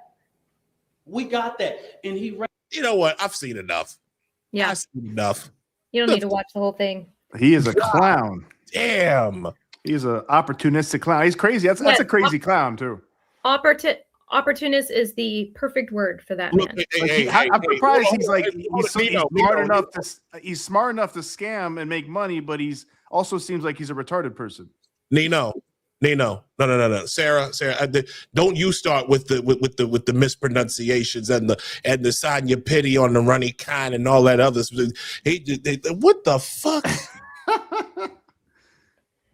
It's sad. I don't get it. That's a paradox right there, man. As a black man, I'm embarrassed because that's a whole. Oh my God in heaven. So you said this gets worse. It did. It did get worse. How did this get worse? Because I especially want to talk to you about one dude in particular. But how does it? But please, like, walk us through how this got worse. Okay. A lot happened after that, but I have actually confirmed recently from someone on the opposition side, from someone who believes that, from someone who is a Carmelo Anthony supporter, that apparently I am the reason that Dominique Alexander is no longer representing that family as an advocate, which that's fine. I'm perfectly fine with that. Wait a second. Hey, wait a second, Sarah. Yeah. Sorry. He's not a lawyer or something. No, he's not a lawyer. He's an advocate. What the hell is he doing? What the hell is an advocate? What is an advocate then? Like, what are they paying him for? Just to make a fool of himself in his press conference and call people bigots and insult a murder victim of a father of a murder victim? Deflect and target and try to paint a narrative of self-defense is what that man is apparently there for. I mean, he's also acting in other ways that he honestly should not have, such as providing a security team to Carmelo when his security team was fraudulent. All these different things. Assisting with raising funds. That's another thing that he claimed that he was going to help with. He raised funds for himself, it looks like. Oh, absolutely. There's absolutely no way that he was doing any of this for free. So, yeah, no. That's guys. I hate to break in here. Oh. We got another perp walk video. We got another perp walk Take a video. break real quick. Yeah. I'm so sorry. Like No, it's fine. I've so much has happened. I've got so much stuff to be able to tell you. I can jump right back in. We got time. We got time, but you got to see this. Okay. You got it. We got another perp walk video, and it's glorious. Hold on. I got to pull this up. There we go. Yeah, I'm gonna bring this up real quick. Let me just go here and wait. There we go. I haven't seen this one yet. There it is. What the hell is he wearing on his head? I don't know. They look like Mickey Mouse ears. Yeah, I thought a Mickey Mouse ears. I think that was blindfold. Chancletas.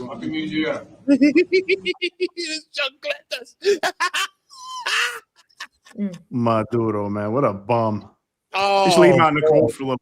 Just let him experience that for a little bit. Just leave him out there. Yeah, exactly. Okay, I'm sorry. I had to break. I love seeing that. Okay. So he was an advocate, making money off these people. So how this all started with me originally was I had written an open records request for the arrest report for Carmelo, right? When I posted the arrest report, which is my original reporting on the entire thing, and all it said was arrest report for Carmelo Anthony. That's all it said. I didn't make it about race. I didn't make it about anything else. It was just very simple. Here's the arrest report. You can read it for yourself. Literally within hours. And by the way, I believe that post got close to 13, 14 million views. Did not expect that. But within hours, their threats began to come into my inbox within hours. People calling me a racist, a bigot, saying they were going to burn my house down, saying they were going to burn my house down with my children inside of it. Mind you, I was pregnant at the time. Okay. Oh, I was pregnant with my baby at the time. I had not had my baby yet. I was about 4 or 5 months pregnant when all this happened. Oh no. Yeah.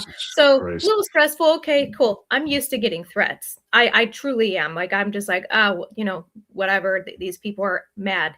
After he did what he did at that press conference, it got so much worse. People were sending me threats on every single platform I was on, telling me they were going to slit my child's throat, telling me they were going to yank my baby out of me. And I mean, absolutely horrific things. Oh, Fucking monsters. What a monster. They are monsters. They're absolutely, and I didn't do anything to deserve that, other than to expose Dominique Alexander exactly for who he was. Then Dominique Alexander disappeared kind of off the playing field, and this new person emerged by the name of Tiffany Billions, aka Tiffany McAdoo. Tiffany Billions, who had apparently been speaking on behalf of the Anthony family on her Facebook at first. And I sent you a post from a thread that I wrote about her, Isaiah, but I think I sent you like the third part of the thread down where she's speaking about me and my children on a TikTok live. It's pretty sick. But she, on a Facebook post, all of a sudden mentioned my name, I guess because of the attention that I was receiving for my reporting, and, you know, said some pretty horrific things about how I needed to focus on my it's funny that I was reporting on the Anthony family when I needed to focus on my own family and my own past, which I'm like, I immediately knew what she was probably going to start doing, which was smearing my character, trying to discredit me and try to bring up things from my past from 12, 13 years ago, that most people already know about and already have the full context for, and they understand that I came from a very abusive home, had a very abusive husband at one time, and a lot of bad things happened because he was a part of the judicial system. He is an ex-cop and is now sitting in prison for doing absolutely horrific things to my daughter. Oh my God. Tiffany Billions pulled all of this, took it out of context, and did not, you know, provide full context, which I've actually gone on to podcasts to talk about my past, talk about what's happened in my family a long time ago. And it's part of why I do what I do now, as far as exposing pedophiles and exposing criminals, you know, and anyways. So like I said, I'm an open book. I've talked about this before. I attempted to go directly to her Facebook post and say, make sure you share the full story before you go smearing my name and who I am. You know, you can't defend, you know, the case itself, so you have to go after my character. I get it, but make sure you share everything. So I went ahead and shared links to my podcast, links to, you know, what I had talked about from my past before. She deleted every single one of the comments and then went on to smear my name. And at this point, we were unsure exactly how connected to Drew Anthony she was. Drew Anthony being the father of Carmelo Anthony. Okay. At this point, we're kind of unsure on how she's connected, how well she's connected. Does she actually know this family? But later on, we were able to find out that she is fully connected. She is their actual advocate because she has submitted legal documents saying so. And I'll get into that in a minute. So she did try to smear my name. She doxed my home. She doxed the full names of all of my children, except for, of course, the one that had not been born yet. So oh my God.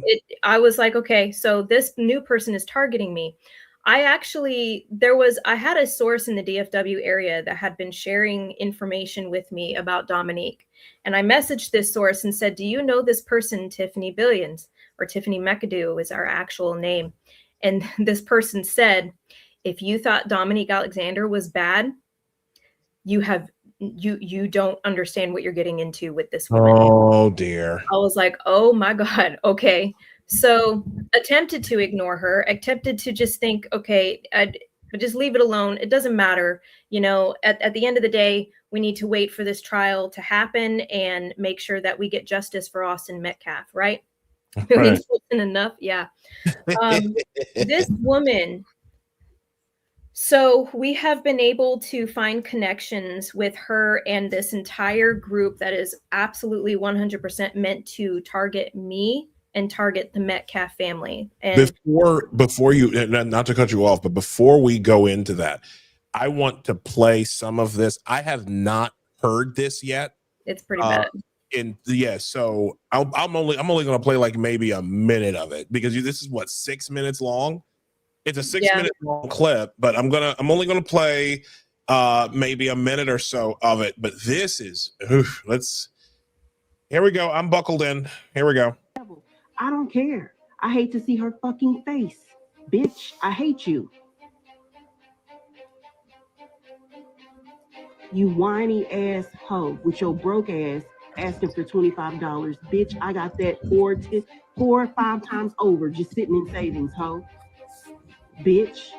You ask if I got 4 or 5 times that sitting in my bank. Okay, bitch, you got $125? You got $125 in your bank account?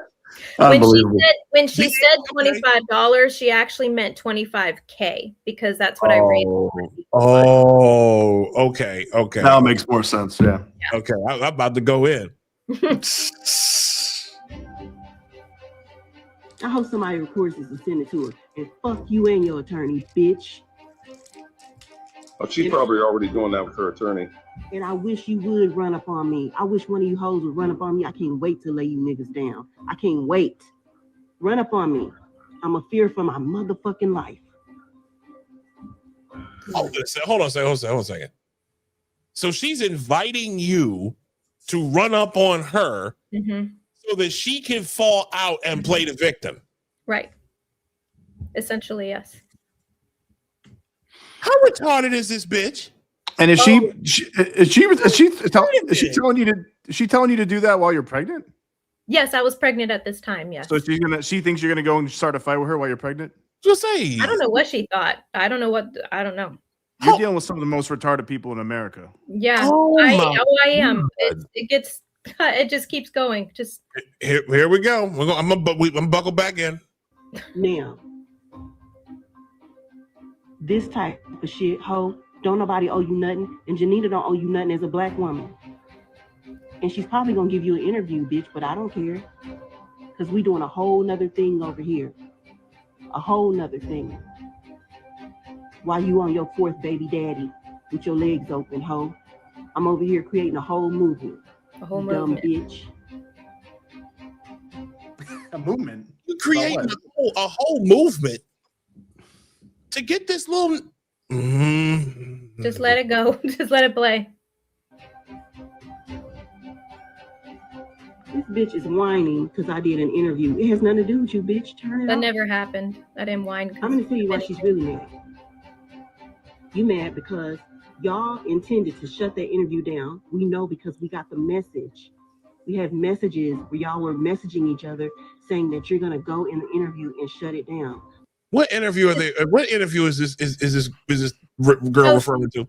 She did an interview with someone by the name of Janina Warren, I believe is her last name, who they refer to as a journalist, but she's not. She is a commentator, and that's pretty much it. Like she's trying to say that I was upset that Janina Warren gave Tiffany Billions an interview. I wasn't upset that she gave an interview. I made a comment about the fact that these people seem to run together, and she allowed a lot of lies and misinformation and even threats to happen on said interview, and I simply pointed that out, and she's angry about that.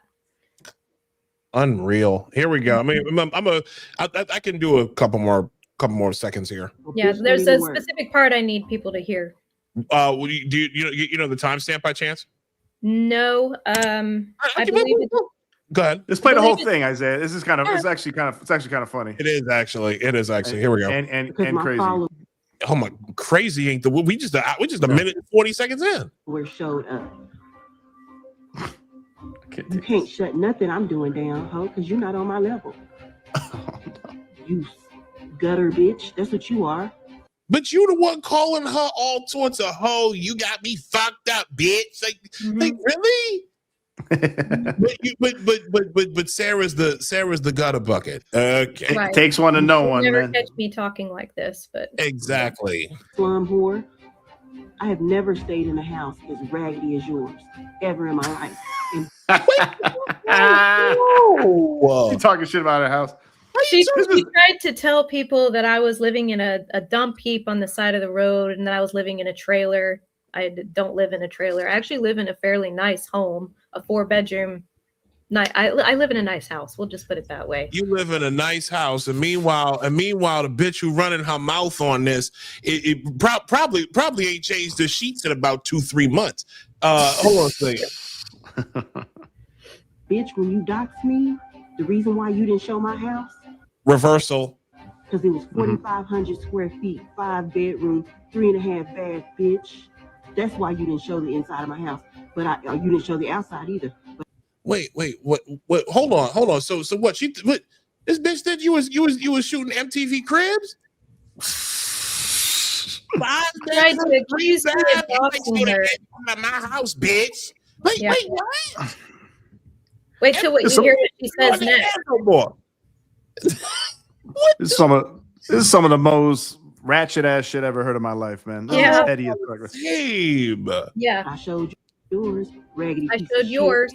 Is You're what she mad because black people are living better than you. You're mad. That's why you were mad at the Anthony's. You broke bitch begging for $25,000. Who don't have $25,000? Nigga, I sneezed that. A lot of people don't have $25,000. Then you probably got a sinus infection. If your brother's that green coming out your fucking nose, bitch. Like, you serious right now? That's unbelievable. Nah, he's $25,000. No, that's because you got some type of virus in your nose. You got a sinus infection. That's how your brother's that green. Imagine recording this and then being like, all right, I'm going to put this out into the world. Right. I mean, she did this live. This is a live that she did. And someone recorded it and sent it to me. I'd be so embarrassed, man, putting this out. Oh my God. Embarrassment. Here we go. You better leave me the fuck alone. But you the one running your mouth on TikTok or whatever this is. She's doing too much now. You doing too much. This bitch says, you realize this insane woman has changed her story and narrative. Bitch, she's just a liar. It's something about crackheads.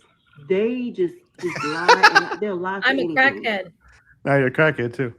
You know what that is? You know what that is? That's a classic narcissistic reversal. Mm-hmm. The whole thing has been that. The whole thing. She looking in the fucking mirror, confessing her sins and accusing you of what she's been doing. They'll lie and pick crack up out of the carpet. Just a piece of crack to put it in a pipe. Girl, don't be telling me secrets. Now she's talking about Hunter Biden.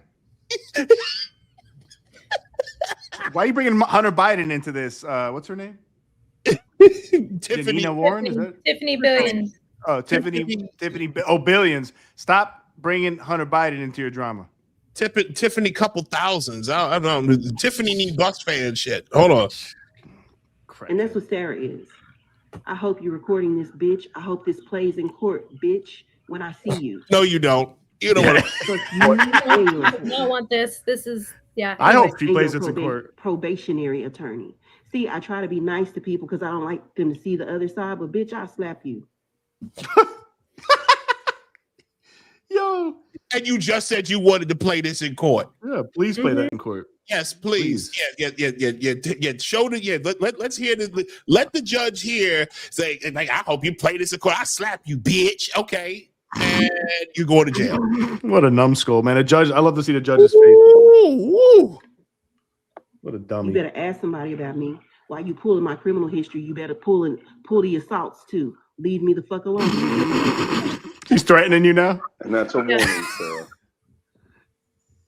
Who the hell is that? No, Carmelo. This is someone who was on a live with her by the name of Lord Gaga on TikTok. His actual name is Harley Davidson. And he has... I'm not joking. You know what? That's the show. My name's Kawasaki, man. This man is one of her quote disruptors. That's what her group is disruptors. Called. Oh my god. Disruptors. So that's the voice. That's the voice we're going to hear next. Yes, this guy is known as one of her disruptors. Oh my God, here we go. Yeah, we gotta play this. Go ahead. That's why I started off and I said, I'm tired of this bitch. She's like obsessed with me. You are literally, you know, your case is falling apart. You know, Jeff Metcalf ain't shit and he's a sociopath. You know, Megan is a pygmisha. You know, Austin and Hunter are retarded. Wait, a what? Yo. And Hunter are retarded. You know, your case is falling apart. You know, Jeff Metcalf ain't shit and he's a sociopath. You know, Megan is a pygmisha. Megan Metcalf is the mother of Austin Metcalf. That's who she just called a pygmisha, whatever that is. I think she said a pick me chick. I think she said. What the fuck even? Yo. I don't know what that is. Wow. Called Austin and Hunter retarded. She said that she called Austin worm food. Wow, that's great. Oh my God. Please play this in court. It is in the file. Oh my God, it's me. Please tell us how this goes, Sarah. Oh, I will. There's more, believe it or not. If there's a live feed of this, I want to watch it live. Okay. Oh my God. You know, Austin and Hunter are retarded. Good Lord. Fertilizer now, and you mad. You mad because we're winning over here. And I'm gonna DM you, Tiff, and tell you something when we get off here. Just read it. Okay? You should told her to delete this shit. Right here. It's too late. It was live. She could not have taken back if she wanted to. I wonder if that's what he said too. He's like, "Yo, maybe you shouldn't be saying this Probably live, not. you fucking moron." She doesn't allow any people on her panels unless they are 100% back to her. Yeah, that's crazy. Like she ain't helping the Metcalfs by sending out bullshit like that. Why don't you go count your baby daddies? Go count your baby daddies. Go see what's safe to do. They talking about you. They talk. You know what? I've all right. I've seen enough. So if you continue to listen to that towards the end, she actually threatens my play the rest, Isaiah. Play the rest of it. All right. Well, we got to see. Skip forward a little bit if you want. Okay. Yeah. All right. We got a minute. We got a minute and a half. We got. Yeah. Let's just get this full. Hey, let's get the Sarah, full experience. Because I know either you or some of your ops are listening.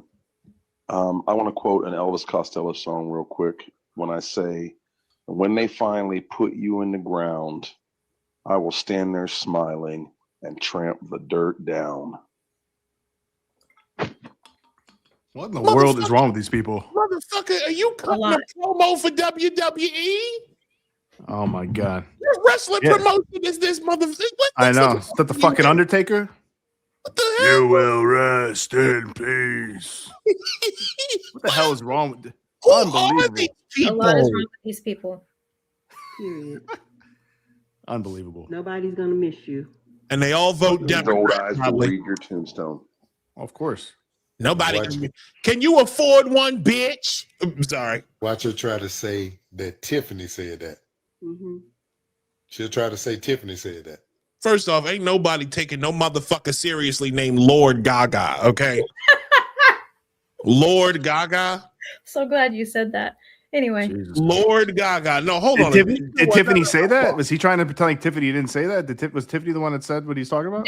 They're trying to say that I would find this live and then tell people that Tiffany actually said that about pat the dirt down or whatever, but obviously it was Gaga. It's a man's voice, and I know that. Oh, okay. Oh, okay. Anyway. Yeah, my name Lord Gaga. Dude, this is some high school shit, dude. So I can see you, my Pofka face. Well, you say it's high school stuff, but here's the problem: is what happened after all of this. Anyway, good. Go ahead. Okay, here we go. Let's finish this up. Let's finish. Yeah, it. let's do this. You know, If I had Tiffany's voice, I would talk to myself constantly. Fucking retardation. Thank you. Yeah, that. You were harassing him. And he's right. If you were at home with your children, your husband wouldn't have prayed with your daughter. Bitch, that's your fault. Keep talking, and I'm gonna put big forehead Jasmine Estes. So right there, she doxed my daughter's full name. Oh my God. Keep on. Your kids gonna pay if you keep playing with me. I'm gonna make your kids pay. Threatening children. Oh my God. She sent this right after. She sent this to. All right, that's good. Threatening little children. Yeah. So this woman, let me just go over a few because I wrote some of them down. Hold on. Well, hold on. Before you do that, we have a new nickname for her. Tiffany Food Stamp. Tiffany Food Stamp. That's better than Tiffany Billions.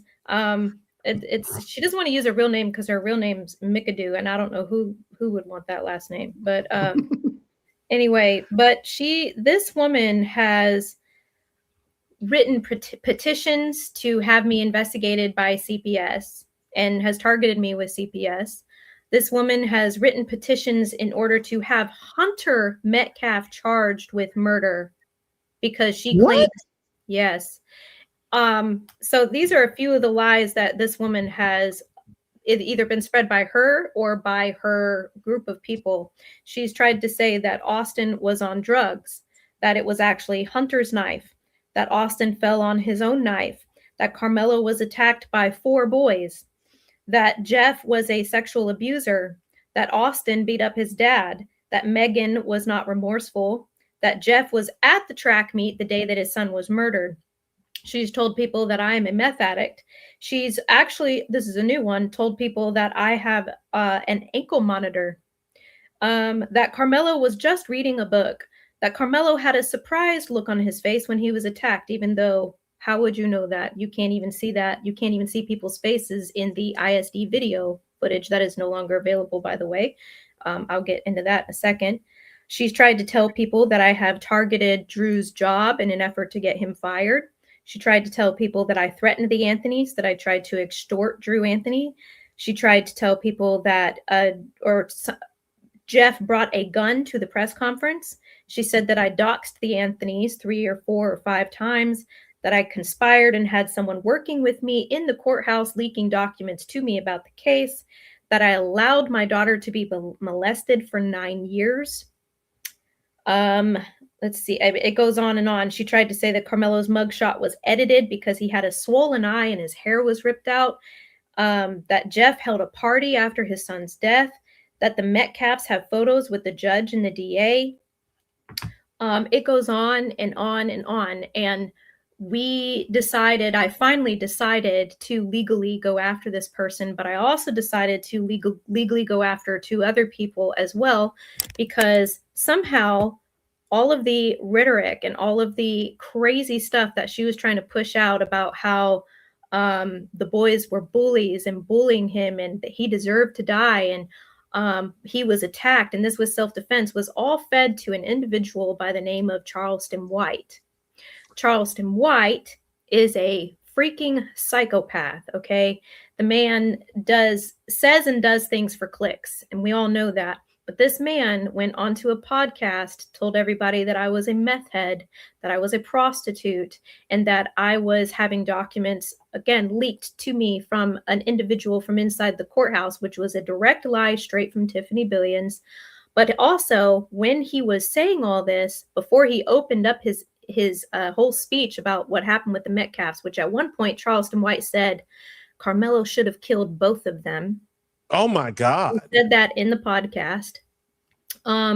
He said that he talked to Drew Anthony before the whole interview. He talked to Drew Anthony and that all of this was coming directly from him. And everything Tiffany Billions has said, I'm working for the Anthonys. I'm doing this for Drew Anthony. Drew Anthony was messaging me on Facebook repeatedly over and over and over again for a very long period of time. And mind you, this is Carmelo's father. And I spoke with him kindly. I wasn't cruel to him. I did say, I strongly suggest separating yourself from Dominique Alexander, right? So this was early on that he was messaging me on Facebook. And then a very strange thing happened in our messages chat, in our Facebook messages. It took a very dark turn when he started bringing up my past. And then he said, maybe if your daughter, who was 6, by the way, when this happened to her, maybe if your daughter had fought off her offender, she would not have been molested. Jeez. Mind you, this man, Drew Anthony, is talking about a 6-year-old little girl and a grown man. When he said that to me, about lost my mind. I was like, what the F is wrong with you? Why would you say something like that to me? And then I realized he's getting this information fed to him from Tiffany. And then he starts to bring up Tiffany Billion's name. Oh, you're scared of her. Oh, she's exposed you for who you are, blah, blah. And I start to realize they are working together. Charleston White and Tiffany Billions are working together, you say? Charleston White is having all this information fed to him from Drew Anthony. Drew Anthony is working directly with Tiffany Billions now. I'm going to tell you why we 100% know that now. And it's because there's a man by the name of, and mind you, all these things, these things that were said about me were said on Charleston White's podcast, and millions of people heard it all across different platforms. The threats again started to get worse and worse. And I mean, it was bothers. It started to get to me. It did, because it was getting pretty bad, because I started getting doxxed. My husband was getting doxxed. My children are now being threatened. It got worse and worse. And so at one point, there was a man who was a friend of Drew Anthony's, okay, who I don't believe is a friend with Drew Anthony anymore. But because he kind of moved away from the whole Anthony family, because he didn't, I think it's because he just didn't agree with what was going on with what the Anthonys were doing, with all the targeting and the harassment that was going on of the Metcalfs and of me and my family. Tiffany Billions then starts to target this man. His name's Mark Anthony. No relations. They just so happen to have similar names. Okay. She then goes on to, and I'm going to explain why I'm telling you this here in a minute. She then goes on to TikTok, and she has a fair amount of people in her live, and tells people that Mark Anthony has sexually molested his own daughter, which then opened up I believe, a CPS case with them, and his daughter ended up having to get a rape kit done. Oh my God. Tiffany did. Now, this got so bad, Mark Anthony was like, nope, I'm going to sue the shit out of her, so on and so forth, right? This was a horrific thing to do to his family. The case, she then turns around and says that the $40,000 that he put out to pay his attorney to sue her was actually a hit job on her. And she told everybody this $40,000 he spent was actually a hit job on her. It wasn't to his attorney. It was to take me out, right? So then she says that she's going to take this evidence she has to the court and file a temporary restraining order on Mark Anthony. Mark Anthony's like, yeah, this isn't going to work. We're going to go and disprove her right now. She's a liar, right? Well, the thing is that guess whose court this case ended up in front of? Judge John Roach, who is the same judge that is going to be presiding over the Carmelo Anthony case. Oh my God. Wow. This woman hates this guy. Okay. She does not like John Roach. They have actively tried to move the case out of the venue. They've tried to move it. It's not going to happen, but she does not like John Roach. So she then submitted legal paperwork to the court and said that I cannot go in front of John Roach because I am the official spokesperson and advocate for the Anthony family. And just like that, we had exactly what we needed to prove that she is indeed working directly for the Anthony family for everything that she's done. Real quick, I do have, I think this is the video of Charleston White, just to give everybody a little, for the benefit of the audience, want to give them a little bit more context on this. So this is actually, I believe what you're showing here, this is actually where Charleston White, after he went on and said all these horrific things about the Metcalfs, offered Drew Anthony a job. That's what this is, this post. So this isn't the right one. This is where he's offering Drew Anthony a job, and Drew is like, "Oh, thank you so much." Blah blah blah. Let's look for the other one. Matter of fact, is this it? Is this it here? July 11th. Read with caution. I don't know. Oh wait, here. No, I found it. Wait, what? There's several ways that I reported on Charleston. Here's where he went live at one point, and but this isn't the podcast where he said he should have killed both of them, but he still said some crazy stuff in that one right there. One. This one here. Okay, so you can see it. All right. Okay, so let me pull this up here. I am looking for an attorney. Defamation has consequences. Charleston White posted this an hour ago. 100,000 views and counting. Let me bring this up because this dude. Here we go. The Boy Scout tool that most white people give their elementary kids. You lift it this way, you lift it this way. About 12 items on there. A knife just so happens to be on there. I think even a fingernail file is on there. The knife was so small, it did not penetrate his heart. Wow. It was too small. It was a little small knife.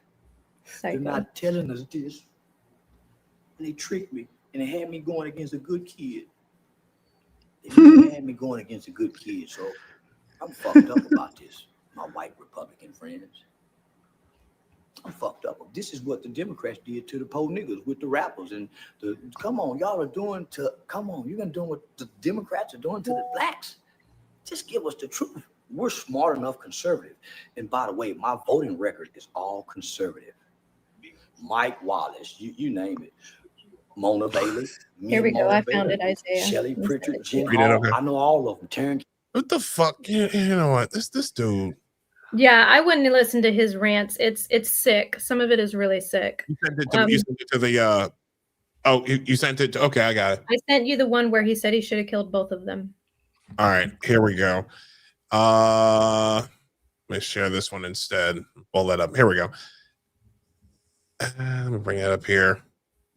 Okay, I have had about 24 hours to collect. But let me see. I'll just play the video. Let it speak for itself. Here we go. Anyways, let's continue listening a bit more. And they got a reputation of beating up people. The one he had to stab, he broke his daddy's ligaments. Big old strong cracker. He should have killed both of them. He should have killed both them Peckerwoods with a that's minding his motherfucking business, that don't bring harm to nobody. This kid ain't a bad kid. These bully white boys just fuck with the black baby. That's bullshit. Yeah, I know. That's absolutely vile. Yep. Like, you know, These are not good people. These are not good people. They're evil. I've never been a fan of this whole, you know, that baby didn't do nothing. I've always hated that shit because growing up I grew up in the hood. Okay, I grew up in Baltimore, in the hoods of Baltimore, Maryland. Okay, and that was a line that anytime you know, like if a kid messed up, did some dirt, and you went and the mama went, and either the mother or the father went around to the mama because the father was never in the house, right? That would be the first thing. Oh, my baby don't do nothing. My baby never do nothing. My baby good. We ain't never did nothing. I can't stand that shit. And then as soon as you leave, looking around like, oh well, that was a waste of time. As soon as they leave, you know, she go and ready to smack up the kid for doing exactly what the fuck you just accused you told on him for. That's how this shit worked. Here we go. So now they're trying to make it about race. No, it ain't about race. Justice was served when he killed that cracker. It ain't about race. He's calling people crackers and Peckerwoods. It ain't about race. Imagine saying it's not about race and then saying justice was served when he killed that cracker. Oh my god, dude. Hello? These are really ignorant people, man. Whoever Sarah Fields is, Sarah Fields, you a rotten motherfucker. And if I just had some time, I would put an army behind this family, but I ain't got time. It's supposed to be an army because Sarah Fields and the father and somebody who works for the court have been releasing Carmelo Anthony's family information to Sarah Fields. She's been putting it online, and the white folk been going. So they've been having to move. So they just trying to smear campaign, but that's what the cracker do. Boy, I wish I could go back to when I was seeing the type of shit. Boy, I wish they could have caught me 3 years ago when I was really on my let's go get the cracker shit. But homie, What the hell is wrong? Wait. Who is he talking to? He's just like on a racist tirade. What is this supposed to do? This is a podcast for Say Cheese. Yeah. For what? Yeah. What's Say Cheese? What is this? No. Hold on. Yeah, Say Cheese isn't just a podcast. They're like World Star Hip Hop, kind of like there's a couple other ones. There's Say Cheese, and I can't remember. There's another one that does like hood and urban news and stuff like that. I can't remember, but yeah, that's what this is. That's what this is. This is just some buffoonery right here. I wish I ain't got that spirit no more. So there's a lot to unpack here in that last sequence of clips. This is from a podcast. Yeah, broke his ligaments. This was all from a pod. So I shared this from my friend who did a podcast. This is him here. Jumpsuit Pablo Jumpsuit is who this is. Podcaster who's been bullshit. Where's covering. his jumpsuit? Yeah, He he's ain't been wearing no covering my jumpsuit. case from the very beginning. So I got you. Go ahead. I'm sorry. I was just messing around. So his name is Jumpsuit Pablo. yeah, he was showing a clip of Charleston White because he was covering what was happening. So this podcaster and a few other podcasters have been covering the case, and so I was sharing a clip from Jumpsuit Pablo's podcast. So can I ask you something? Yeah. So go ahead. Go ahead. I have a question. I have a question. What are these people they're talking about you here? Do they have a lawyer? Does who have a lawyer? Or like this guy or whoever he's defending? That I mean, are they? I mean, maybe they're not on trial or something, or maybe they're not at all involved in the law. But like, don't they have any kind of legal advice, especially if they have money, where they would be like, "Why are you going on podcasts?" Oh, you mean the Anthonys? Yeah, like that guy just talking, or the Tiffany Billions or whatever. Don't they have any legal advice, or anybody's be like, "Yo, why are you online sounding like the most ignorant, racist, violent pieces of shit on earth?" Yeah, they have the Anthonys do have an attorney. I'm trying to remember his name right now. It's escaping me because I've actually covered their attorneys as well. Because originally they had attorneys that were provided by the Next Generation Action Network. And then when the Next Generation Action Network and Dominique Alexander moved on, they then hired a new attorney. And I'm trying to remember the name of the attorney, but yes, they do. Long story short, they do have an attorney. I don't know if the attorney fully knows everything that was going on here. Now, a lot of this has calmed down as far as Charleston White goes, but Charleston White kind of just moves on to the next thing, right? But the damage has already been done. As far as Tiffany Billions, it's been proven beyond a shadow of a doubt that she is the advocate. So I don't know why the attorney has not said, keep talking. I'll be right back. Be right back, guys. Okay. I don't know why the attorney has not said to be quiet. I really don't. I don't know if I know that they know. I know they know what's going on because, I mean, I report on a lot of this and it's very, every time I report on it, the majority of it goes viral. So you can't hide from the information. I'm also fully aware that the DA and the Metcalf family are aware of my reporting and what's going on. And I know that Jeff Metcalf has taken a lot of the information that I have shared to the DA and like, you need to see this because in the last few months, the witnesses, the minor witnesses from the arrest report have been doxxed.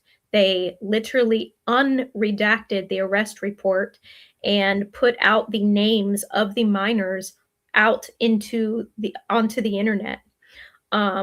Because of that, there's a lot of things that have happened. So another thing that happened was because witnesses were doxxed, because so many they're trying to dox people from Frisco ISD, they're trying to dox people from Frisco PD. I found out that the defense had sent subpoenas to Frisco ISD for all of the students' information because they wanted the students' information that were there at the track meet that day. They wanted their addresses, their parents' names, everything, right? The parents, actually, several of the parents came to me and were like, what can we do? Because we're terrified for our kids because of what these people are doing. Because, you know, you hear them say all these crazy things, right?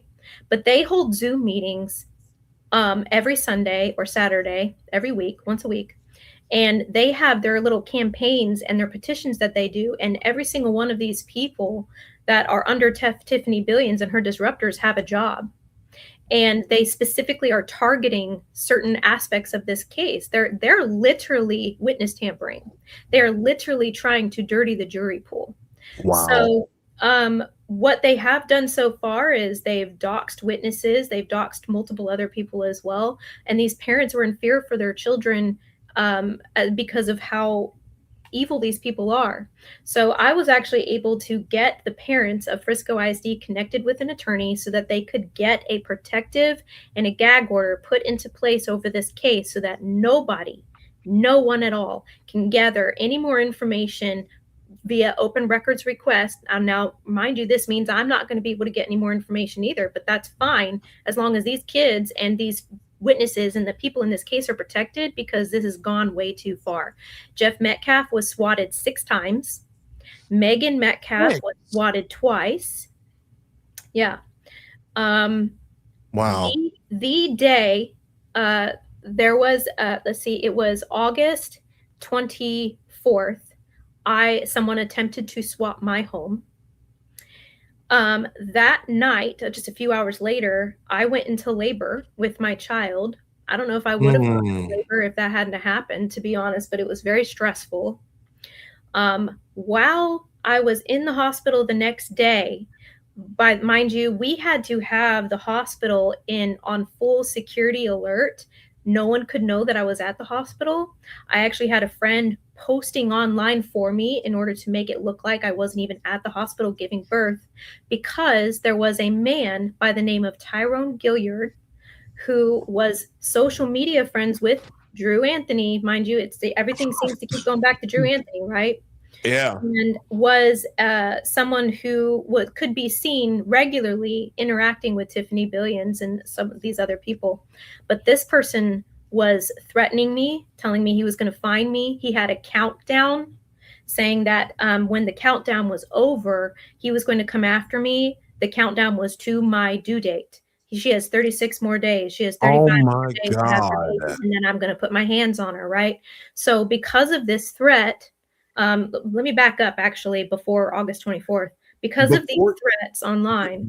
Real quick, before you do, I just want to bring in, I have actually a surprise guest who is a friend of mine. He's another gentleman who's been covering this story, who was covering this story as well. He's actually the gentleman whose show I was on to talk about this. Wow. And it is a welcome surprise to welcome my boy Logic from the Just the Guys podcast and from Metro Conservative Media. What's going on, man? What's up, brother? How you doing, man? What's up, Logic? Good. Welcome. You are on Apostate Radio with my co-host, my brother Nino Chavez. Now, sorry, bro. And AKA Nostra Chavez. That's right. AKA, yeah. And then the infamous Sarah Fields, the one we spoke of several months ago. So it's an honor to have you on the show, brother. What did you have a question for Sarah? I mean, I just find it interesting. I was really just trying to catch up on, kind of what you guys were talking about, and I'm assuming it's the track case down in Texas.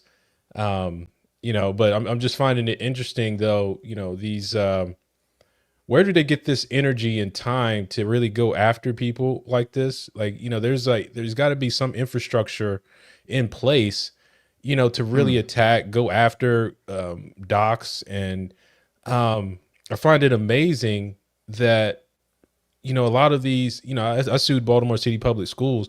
A lot of these kids can't read. A lot of these kids, can't do math, yet there's infrastructure in place to go after, people like Sarah or people that are on the opposition. And it's interesting to use that word nowadays. But it's just interesting that there's so much force and power to go after, people who are standing up for truth and want to get to the bottom of issues. So, you know, like I said, I'm just catching up, but you know, that's what I really find fascinating. This has been, I mean, you wish you were here a little while ago. We were actually like going through the videos of which Sarah shared with us a live, that like a clip of a live where all they're doing, all of Carmelo Anthony, like a group of like this Tiffany Billions lady, and like a bunch of her and a bunch of Sarah's detractors, they were just getting on there and like just totally trashing her, threatening her, calling for violence and all sorts of nonsense, threatening her children, threatening her kids, doxing her kids, and it's like, for what? Like, what is all this for? Like, what is the purpose of all of this? Can I give a little bit of context on? Please. Okay, let me give a little bit of context because this is something I forgot to mention earlier. Dominic Alexander was involved years ago in Dallas with are you familiar with the Dallas 5? The 5 police officers who lost their life? Yeah, I bet Logic is. He was involved in that protest that turned into a riot that turned into what happened with the Dallas 5. So No Dominic way. Alexander is very involved as far as an activist in the DFW area. So is Tiffany. Tiffany has connections with the Black Panther organization. So these people are not disorganized. Mm-hmm. They're not stupid when it comes to who they're targeting, what they're targeting, and why they're targeting, because it all boils back down to their activist mentality and their Black Lives movement ultimately.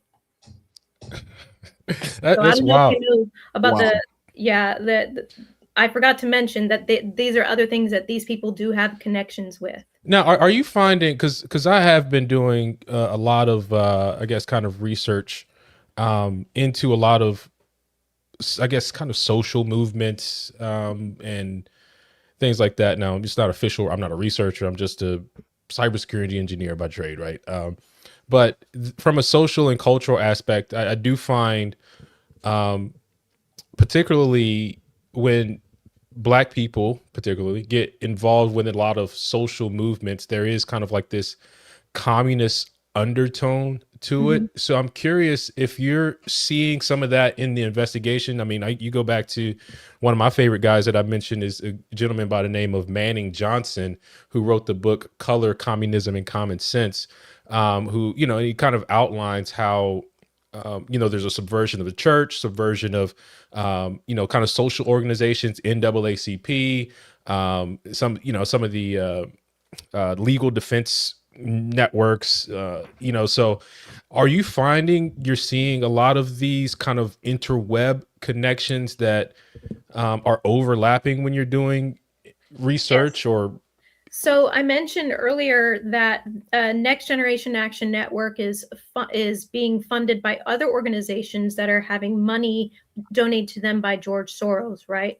So that there's a connection there, you know, when it comes to all of that, but also just some of the things that I have my ear to the ground at all times with these people, because not just for me, but to also make sure that they're not going to be putting anyone else in danger, because they've placed people in danger multiple times before. And some of the things that they say, for example, Tiffany Billions has openly said that she wishes she were a queen.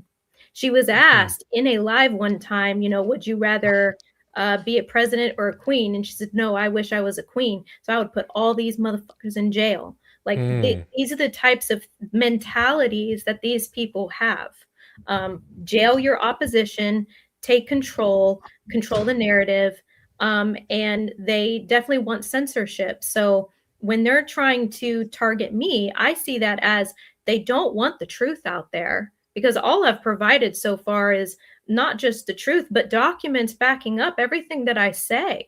The majority of my work is via open records request, to the point that they have had to target that and say, oh no, those are false documents, or those are leaked documents. Okay, so are they false or are they leaked documents? Like, which is it? Because if it's a leaked document straight from the court, how can it be a false document? It's just, it doesn't make any sense to common sense people. But for them, they want a hive mind of people They want a group of people who cannot think for themselves in order to target their opposition and take them down in any way they can, whether that is via swatting or getting them criminally prosecuted for something they didn't do, extorting them, putting them behind bars in order to censor them, because we all know that people who want other people censored are doing it out of fear, right? And that's exactly what these people are doing. So for me, just my opinion, that's commie undertones all day, right? I mean, well, think of it this way. I mean, you're taking, I mean, this dude, Dominique Alexander, got money from George Soros. But yeah.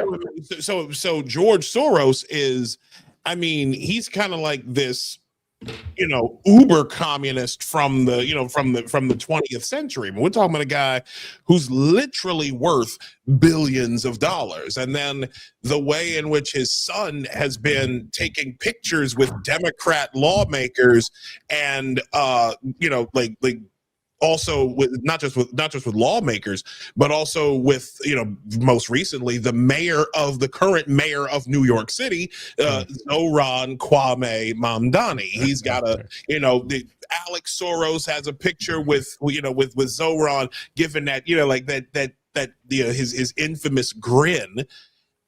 So yeah, like that doesn't surprise me at all. I've always been bothered by this hive mind of that happens when in these, like, I'll give you a prime example with what we were talking about earlier, with the whole Venezuela thing. the black folk that I like, my black like coworkers and friends and stuff like that, you think they're happy that that the people, I don't get why they're not. You would think. You know, we talk about crack in the 80s and you know, in the 70s, and then, you know, you got somebody that's cutting that off. And like literally, like with the whole situation with Venezuela is literally like this. Imagine if Rolling 60s Crips went from taking over a neighborhood and then took over a whole fucking country. That's basically what this was. That's what the whole that's what the situation was in Venezuela. But I don't want to get too far. But but you see that hive mind, that emotional dysregulation to the point of murder. Sarah, I am truly sorry you went through all that. And but what's changed? Has anything changed in the last several months? Because I know that was several months ago. What's going on now regarding that? Yeah, Sarah, I don't know if you finished your story too when Logic came on. You said something like the 24th something happened, and yeah, I was almost done. I'm just gonna I'll catch you up real fast. So sorry about that. Yeah. No, that's okay. This is great. I'm going to advertise the heck out of this podcast tomorrow. It's gonna be great. Thank you. Yeah, this is awesome. And I'm so happy that we have Logic here. I've actually listened to you before, so this is cool. No way. Yeah. So weeks before I went into labor, CID, the FBI, and the sheriff department showed up at my front door and basically asked to come inside. And of course, I'm like, my heart's pounding. I'm like, what is going on? You know, and I knew it probably had something to do with the Anthony case because of all the targeting that was happening. But they were there to talk to me about an individual that called himself Himothy. Later, we found out his name was Tyrell Hilliard. Now, this individual is the one that I said earlier had the countdown, said he was going to come. He said he was going to come get me. He was going to put hands on me. He was going to go after my kids. He was going to go after my husband. Said some absolutely horrific things. And to the point that it got the FBI's attention. And they wanted everything I possibly had on this guy because I'm a receipt person. I keep receipt screenshots of everything. Okay. I don't want to show you the amount of photos I have on my phone and in my computer. But I save everything. And so I provided them everything I had. They were able to get TikTok to cooperate with them. Facebook to cooperate with them. They were able to pull all the IP addresses and figure out where and who this guy was. And they found him in Ohio, extradited him from Ohio to Texas, and he is now sitting here in my county jail awaiting indictment for his threats towards my family. Holy shit. Wow. Yeah. What is a possible sentence for that? So in the state of Texas, they just recently passed a law saying that if you are convicted of, I guess essentially that'd be cyber stalking, you're not even eligible for parole.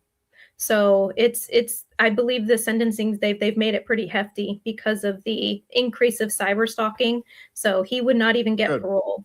I'm not sure exactly how long the minimum sentence would be, but I know it's not light. Yeah, so that's ongoing. So I didn't actually find out that he had been arrested until it was actually the day after Charlie Kirk was killed. So that was an emotional roller coaster.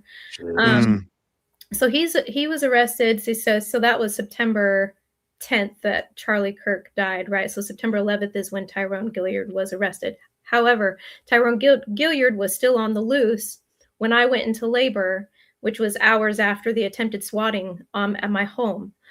So I went to labor, was giving birth in the hospital. The next day, I'm very close, like I'm about to give birth. We get a phone call that CPS is standing at my front door talking to my teenage son and my younger son, my 6-year-old. And I find out that she had asked him to bring my 6-year-old to the door and was asking questions, wanted to see my 6-year-old. I'm sorry, I have no love for CPS. Get the F off my front porch, right? I don't want you anywhere near my family. I have zero love for CPS. And a lot of that stems from my prior reporting on the border and just seeing all of the, I don't know, the very suspicious trafficking of children and children disappearing and CPS being involved. That's a whole nother ballgame, right? Whole other show. Whole other show. Whole other show. So I'm literally like, I was so upset and stressed out about this that they literally had to give me anti-anxiety medicine while I'm trying to give birth to my child. And my attorney is on the phone with my husband, talking to him, trying to calm him down. My attorney's like, let me take care of it. Go be there for the birth of your child. I was a wreck. It was a nightmare. It was in no way, shape, or form any way to give birth to a baby, and attempted swatting and then being targeted by CPS. So all that happening was just added to my lawsuit, right? Because now I am, and I will say it officially on your show, I am suing Tiffany Billions, aka Tiffany McAdoo, Andrew Anthony, who is the father of Carmelo Anthony, and Charleston White, who went on to his podcast and said all those horrific things about the Metcalfs and my family. So I will all three of them. All of them. All of them. All three of them. Yeah. And apparently other people want to be added onto this lawsuit too, but my attorney is like, no, we need to keep our eye on the prize. There's a lot of new people coming forward all the time that this Tiffany person has brought on. For example, now currently there is a man by the name of Christopher King, who Tiffany Billy, I don't know, it's like a new character unlocked, right? Like into her circle, who are all furthering these crazy lies about the Metcalfs and what happened that day. And this person, Christopher King, who had his license to practice law removed from him in 2002, and he never reinstated it. So this man has not been an attorney in over 20 years, calls himself a journalist, never even heard of him. Then went on to write a full-on petition. It's the most insane petition I have ever seen. It looks like it was written by a 4th grader. And he has sent this petition to every single candidate for attorney general in Texas.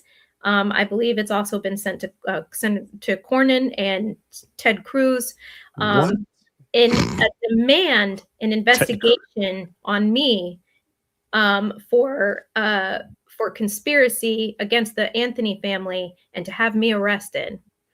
It is the most insane petition. I posted it, I believe, yesterday or the day before the actual petition, and then a video about this guy. But that's their newest thing, is writing this petition in an effort to target me and the Metcalfs, and trying to say that the video footage needs to be released. Now, this footage that they're referring to is footage from Frisco ISD that is now no longer being shown to the public, but originally you could see it via an open records request, but this footage doesn't show anything. You can go watch it, or you could go watch it.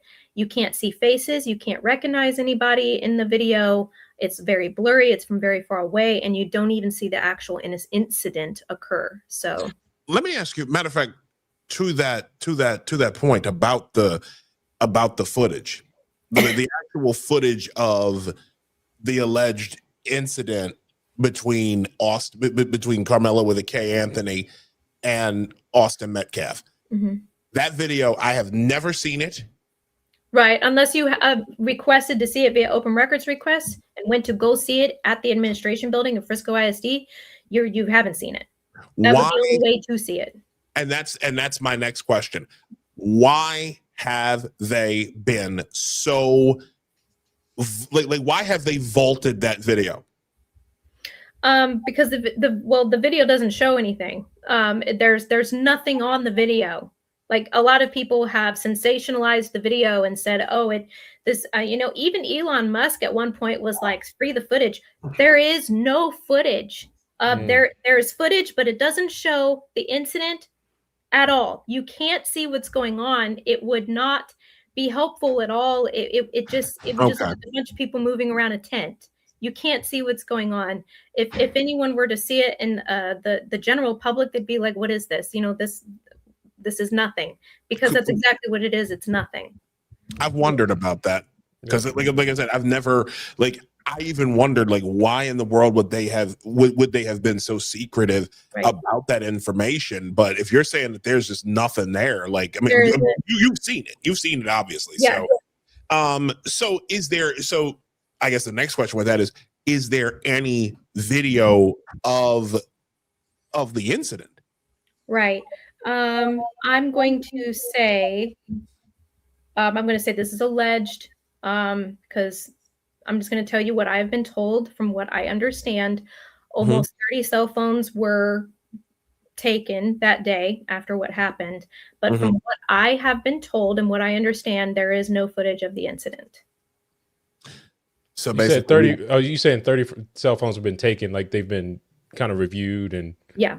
Okay, gotcha. Yeah, but you have to understand, this was a track meet. These are athletes. They were there to stretch, and they were about to run. They're about to do their thing. They don't have their phones out, like, they're not recording and taking pictures.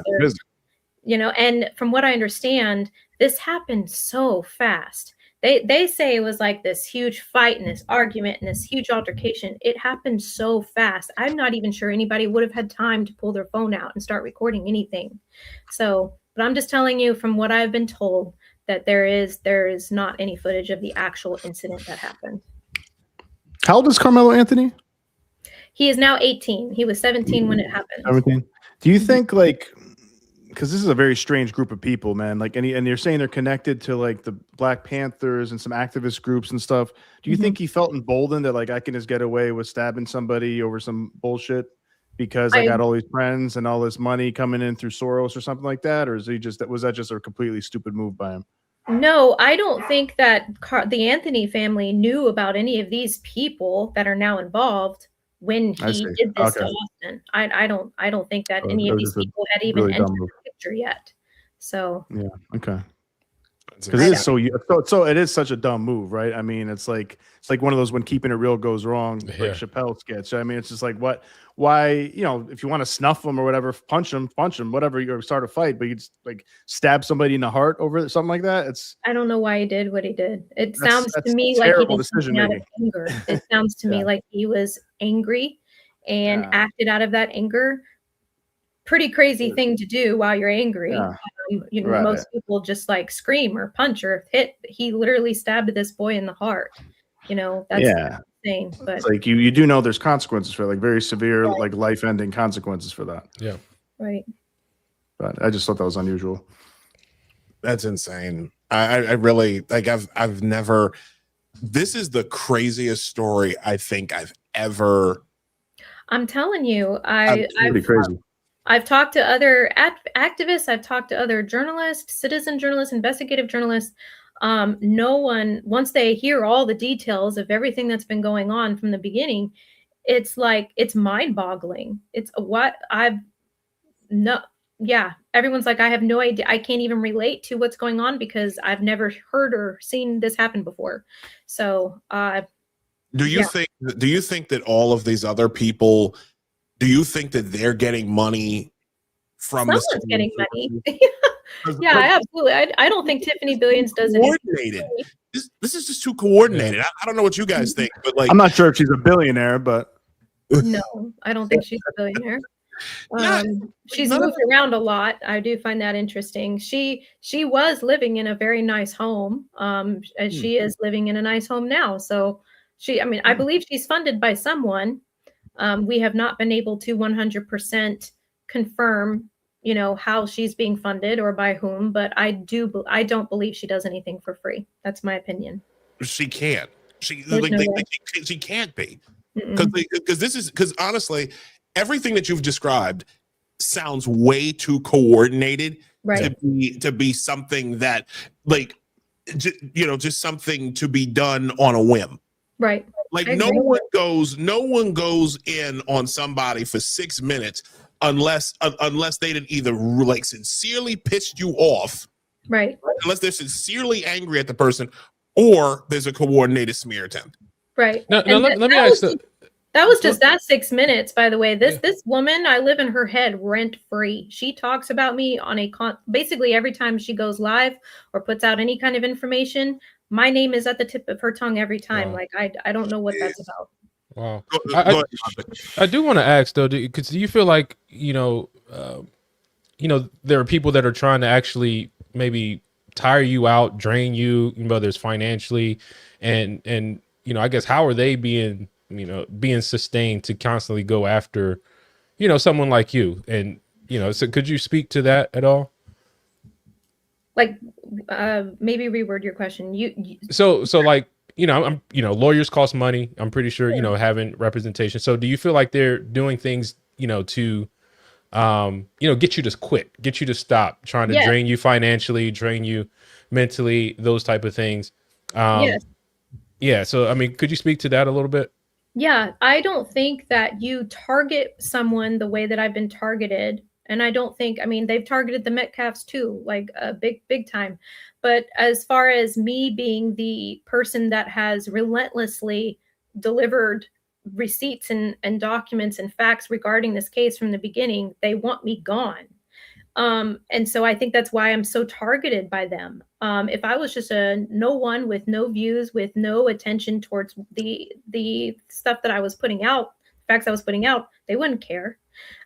But mentally, I'm not gonna lie, like this has messed with me. And you know what? I'm not afraid to say that on here. I'm not afraid for people to hear that what they have done has caused some damage when it comes to, the other day, I had sent my 6-year-old to go check the mail, and I didn't realize that he had come back inside the house. And I almost had a complete meltdown because I thought he was still outside somewhere. And I thought someone had snatched him up and grabbed him, because just the threats that these people have relentlessly sent towards me and the gruesome detail that they share as far as what they want to do to my kids is, it's after a while, it will mentally get to you. People saying they want to slit my child's throat, and they want to, they want my children to be raped. I've been told these things. And so it does get to you after a while. Now, as far as financially, yes, also, because this new person that they have brought onto the scene keeps saying that he's going to sue me for saying things like, let's see, the other day I said that there was an active campaign to go after government officials when it comes to this case. And there is. I never named anyone specific because I don't know who all is involved in this campaign, but I do know that all these petitions that have been written, all of these targeted emails towards they've targeted the what is it called, the coronary department. They were trying to get the what's it called, the mortuary report to be released as far as Austin, and they targeted that office relentlessly. They've targeted the judge's email. There is a coordinated attempt to go after officials, but they said they're going to sue me for that because they assume that I'm talking about them. Which is okay, say the quiet part out loud, right? Right. But I think that is a way that they're going to try and drain me financially to get me to have to pay for my own defense when they try to sue me, which I've talked to my attorney about, and he's like, don't even worry about it. He's like, he said, they're going to pay your fees because you haven't done or said anything wrong. I'm very careful with how I word things. If something is a fact or the truth, I speak it as fact and truth. If I'm not sure about something, I make sure I say, this is my personal belief. This is what I think. This is alleged. I'm very careful with how I say things so that these people can't get me. But I do think that they are trying to financially drain me. I think that they're trying to definitely mentally drain me and even possibly physically take me down, considering the amount of threats that I've received. So. You said they're targeting officials? Yes. So what do you mean by that? They've literally, in the petition that was just written, for example, at the end of this petition, they're telling these candidates and also Ted Cruz and Cornyn, make sure you do the right thing and not the white thing. Right. So they're basically saying we're going to withhold the black vote from you unless you do this. You weren't going to vote for a Republican anyway. Right. They're not that smart, Isaiah. But they've tried to get the judge. One of the lies, I went over this earlier, that they've tried to spread is that Jeff Metcalf is friends with the judge, which is false. I've already talked to Jeff about this. They're trying to say that he was friends with the DA as well. They've tried to go after the DA. They've tried to have the venue changed because they don't want Judge Roach, because Judge Roach is a very fair judge. Actually, he's a good judge. So they've tried to target maliciously the judge and the DA. Who else? Like I said, they have, for example, there is a woman by the name, she's not, I guess, a government official, but she works in the courthouse. They targeted a woman who worked at the courthouse so viciously that she ended up getting fired from the courthouse. Oh my God. Because they targeted her and they went after her and they called her boss to the point that they finally got her fired, trying to say that she was somehow directly connected with me. And I didn't even know the woman. Like that, this is the horrible things that these people have done to these people. Let's see what else. Like I said, they have targeted what they do is they put all these email campaigns together, right? And they have all their disruptors, which is what she calls them, to send email after email after email to all these different officials' offices in order to, I don't know what they think they're going to accomplish. They've accomplished nothing so far. But that is what they're doing. And they're not going to stop. This is just going to ramp up and get worse all up until June 1st, in my opinion. Wow. This has been quite an eye-opening conversation, Sarah. I do what? Go ahead. Did you have a question? I want to ask one more question to Sarah. Sarah, you guys in your home, I hope you guys are armed. We are armed. We are triple armed now. Good. And we a lot had of ammo. Yes, we actually just went and bought more ammo yesterday. We actually had a very good friend put a full security system inside and outside of our house, which I was very kind of them. Did not have to do that, but it was an expensive security system, and they wanted to make sure we were safe. So we are fully protected inside and outside. I have 3 very large dogs. One of them would kill for me, I assure you. We're very well protected, and I'm a very good shot. So, yeah. Good. And I assume Texas has some good laws about intruders. What you can do with intruders. Yeah, how quick you said that, right? You see how quick she said that? Texas, yeah, I assume Texas has some good luck. Yeah, that's what I like. That's what I like to hear. I like that. I like don't come that. to Maryland. Don't come to Maryland. No, Logic. We could do a whole show about. Matter of fact, we probably should do a whole show about Maryland and how jacked up our state, our home state is. Do it. Oh my God! But Sarah, it has been an absolute pleasure to have you on tonight. Thank you you. are a true warrior. Pleasure being here. You are a true warrior for the truth. Investigative journalism, ladies and gentlemen, that was the whole point of the show, was we wanted to highlight why investigative journalism is so important. And Sarah, your work is the embodiment of that. It is very important, and we thank you for coming by. Where can people find you? Where can people talk, connect with you and your work, and even financially, if need be? Oh, yeah. So my X platform, which is Sarah is Censored, that's where all of my work goes, because believe it or not, that's the least censored platform that I'm on. A lot of my work also goes to my Facebook, Sarah J. Fields. I am on Instagram, I believe, as Sarah is Censored or Sarah Uncensored. I honestly can't remember. I'm not on Instagram very much because they do censor the hell out of you. But I am on X and Facebook. Sarah is Censored. Yeah. Oh, and I'm also building a website, which is going to be txfreedomcoalition.org when it's complete. But it is not complete yet, so stand by on that. But eventually, once the website is up, I'm going to put all of my investigative and exclusive work on that website. Awesome. That'd be awesome. Awesome. Good. Sarah, I thank you once again for coming by the show. I also want to thank Logic for stopping by. Yeah, awesome. This has been quite the unexpected mashup. It's a horror. It's a horror story, man. This like this. You're dealing with some like demonic, really ignorant demonic people, man. Yes. It's There unbelievable. are people involved in this. I believe Tiffany, especially considering some of the things that she has said, is very demonically driven. This Gaga dude, I have never heard I don't even understand how he's still on TikTok, but he has said some of the most vile things, not just about me, but about the Metcalfs, that I'm like, how is this guy even still on this platform? And it is demonic. And if you see his face, he looks demonic. There's something very, very deeply wrong with him. And how can you be like proud of saying that out loud and think that you're like, this is going to help you in the court of law? And like, it doesn't make any sense. It's like cartoonish. Mm-hmm. Yeah. That's insane to me. Oh man, I wish I had more questions.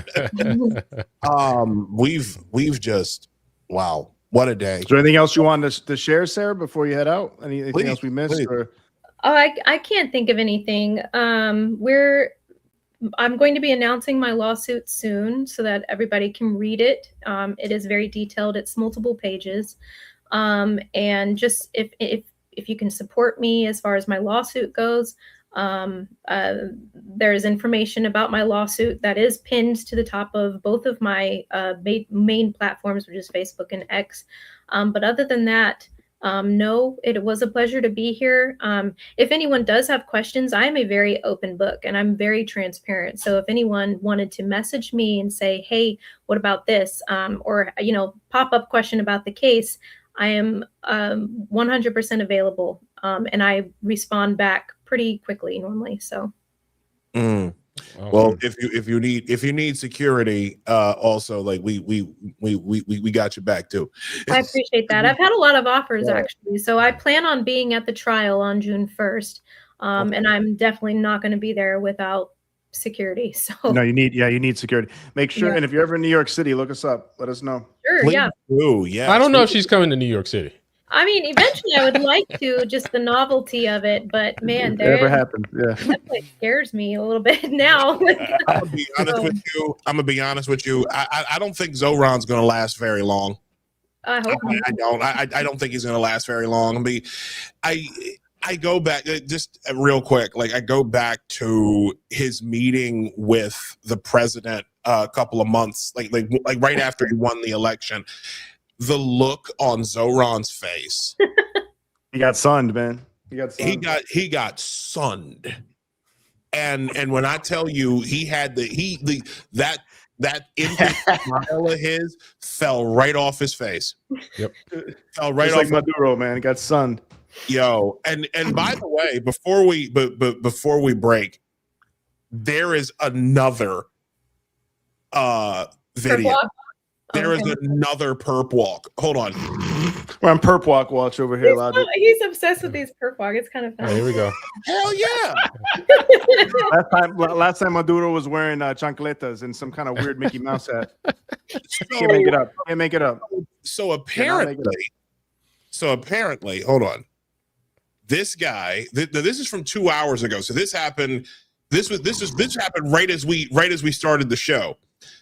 This is from. Let me just bring it up. This is from open source intel.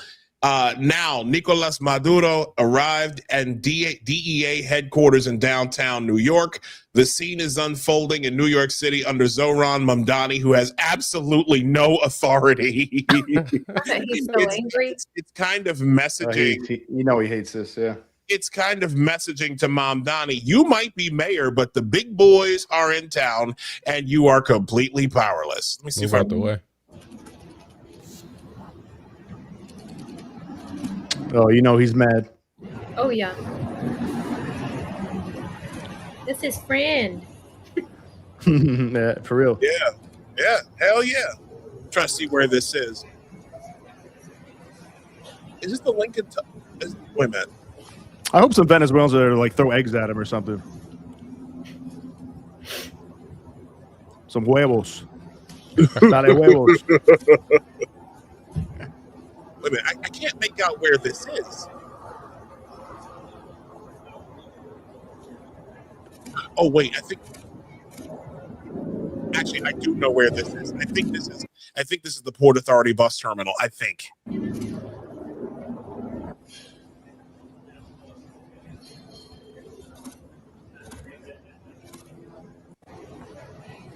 Is it under construction or is that just the way it looks? That's how all New York looks. Oh, okay. Last decade, 15 years. It's under construction. Under construction. Or repairing a Under window. destruction. Or repairing a window. Or finally watching them. Shit. Yeah, buddy. Hold on. Wait a minute, is that Trump? Kind of look like DEA. It's DEA, yeah. Oh my God! Trump should do one of those Oval Office press conferences with what's his face in a chair with the in handcuffs. Yeah. A Joker hat on him. You know what? This does my heart so good to see that happen.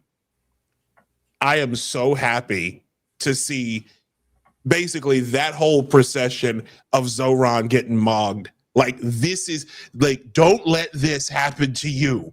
That's what that's telling Trump. That's what Trump's telling him. Don't let this happen to you.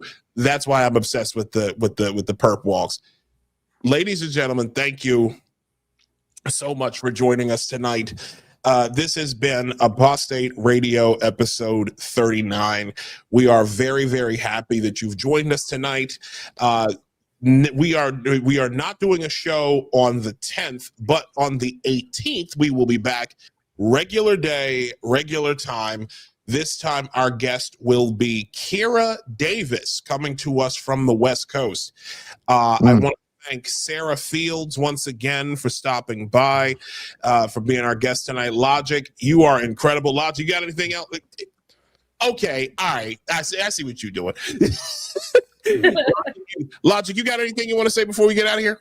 Man, I'm just happy. What a way to bring in 2026, bro.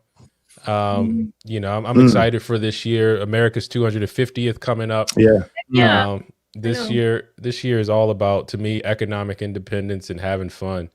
own it and enjoy it. And that's kind of the motto for this year. And accountability, man. There Accountability, we go, brother. There we got go, Maduro. man. We got what's going on in Minnesota being brought to light. I hope California's next. Yeah, man. But when you realize the reason economic independence was kind of my thing this year is my thing this year is because when you realize how much money is being stolen from you, when you realize how you've been robbed, exactly, and how much, because my wife and I have a personal finance business, and the biggest thing that takes away from building financial independence for yourself is debt. Now, when you realize a lot of the people that are keeping you in debt are just robbing money from you, for you to achieve, instead of you achieving your financial independence, instead of you achieving your personal freedom. And economic independence creates different types of security: financial security, educational security, being able to choose where you send your kids, and you know what I'm saying, just location security, choosing where you live. Like so again, this is the year to have a lot of fun, and really focus on independence, because it's celebrating America's 250th, and we have the opportunity to really go back to what our country was founded upon, and part of that was economic independence, because that 2% tax, bro, and we now do 40, 50, 60. Nah, bro. Economic independence, bro. And we take that money and we give it to like 10,000 NGOs, and it ends up in Somalia and then back in the Democratic Party.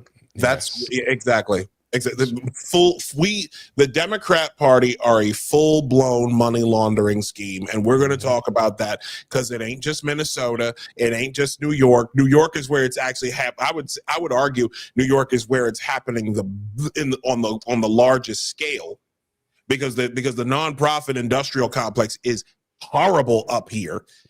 But it's happening. Yeah, a lot of competition, man. Got a lot of competition. A lot of competition. Yes. That's our show today. Episode 39, ladies and gentlemen. Thank you. We gotta get Logic back on, man. We gotta get Logic on too. Logic, where can they find you, man? Coming on, Logic. Oh, thanks for having me. It's a great podcast. Sarah as well. Yeah. Metro. Yeah, shout to Metro Conservative Media. Shout to KJ and everybody and the whole crew. Y'all do amazing work. Y'all got to help me get Vince Everett Ellison on the show. Yeah, one more thing, man. We're launching the platform this year. That's what we're doing this year as well. So we're really launching the Metro Conservative Media platform. It's going to be the hub, on metroconservativemedia.com. Think Daily Wire, think Bravo TV. It's going to be kind of a mesh of that, and we're combining, our local influence, because a lot of the podcasters that we have a lot of local influence right here in Baltimore, right here in Maryland, and we're combining that with our national reach. So I'm inviting everybody to come out to the platform, write for us. Write for you? Yes, right for us, and share. Yeah, man. So we're really building that out this year, and I'm really looking forward to that. To building that this year. Awesome. Yeah. All right, y'all. Thank you so much for joining us. Have a great night. We will see you January 18th. Stay safe. God bless. And remember, communism is a pestilence that must be purged from the earth. Amen.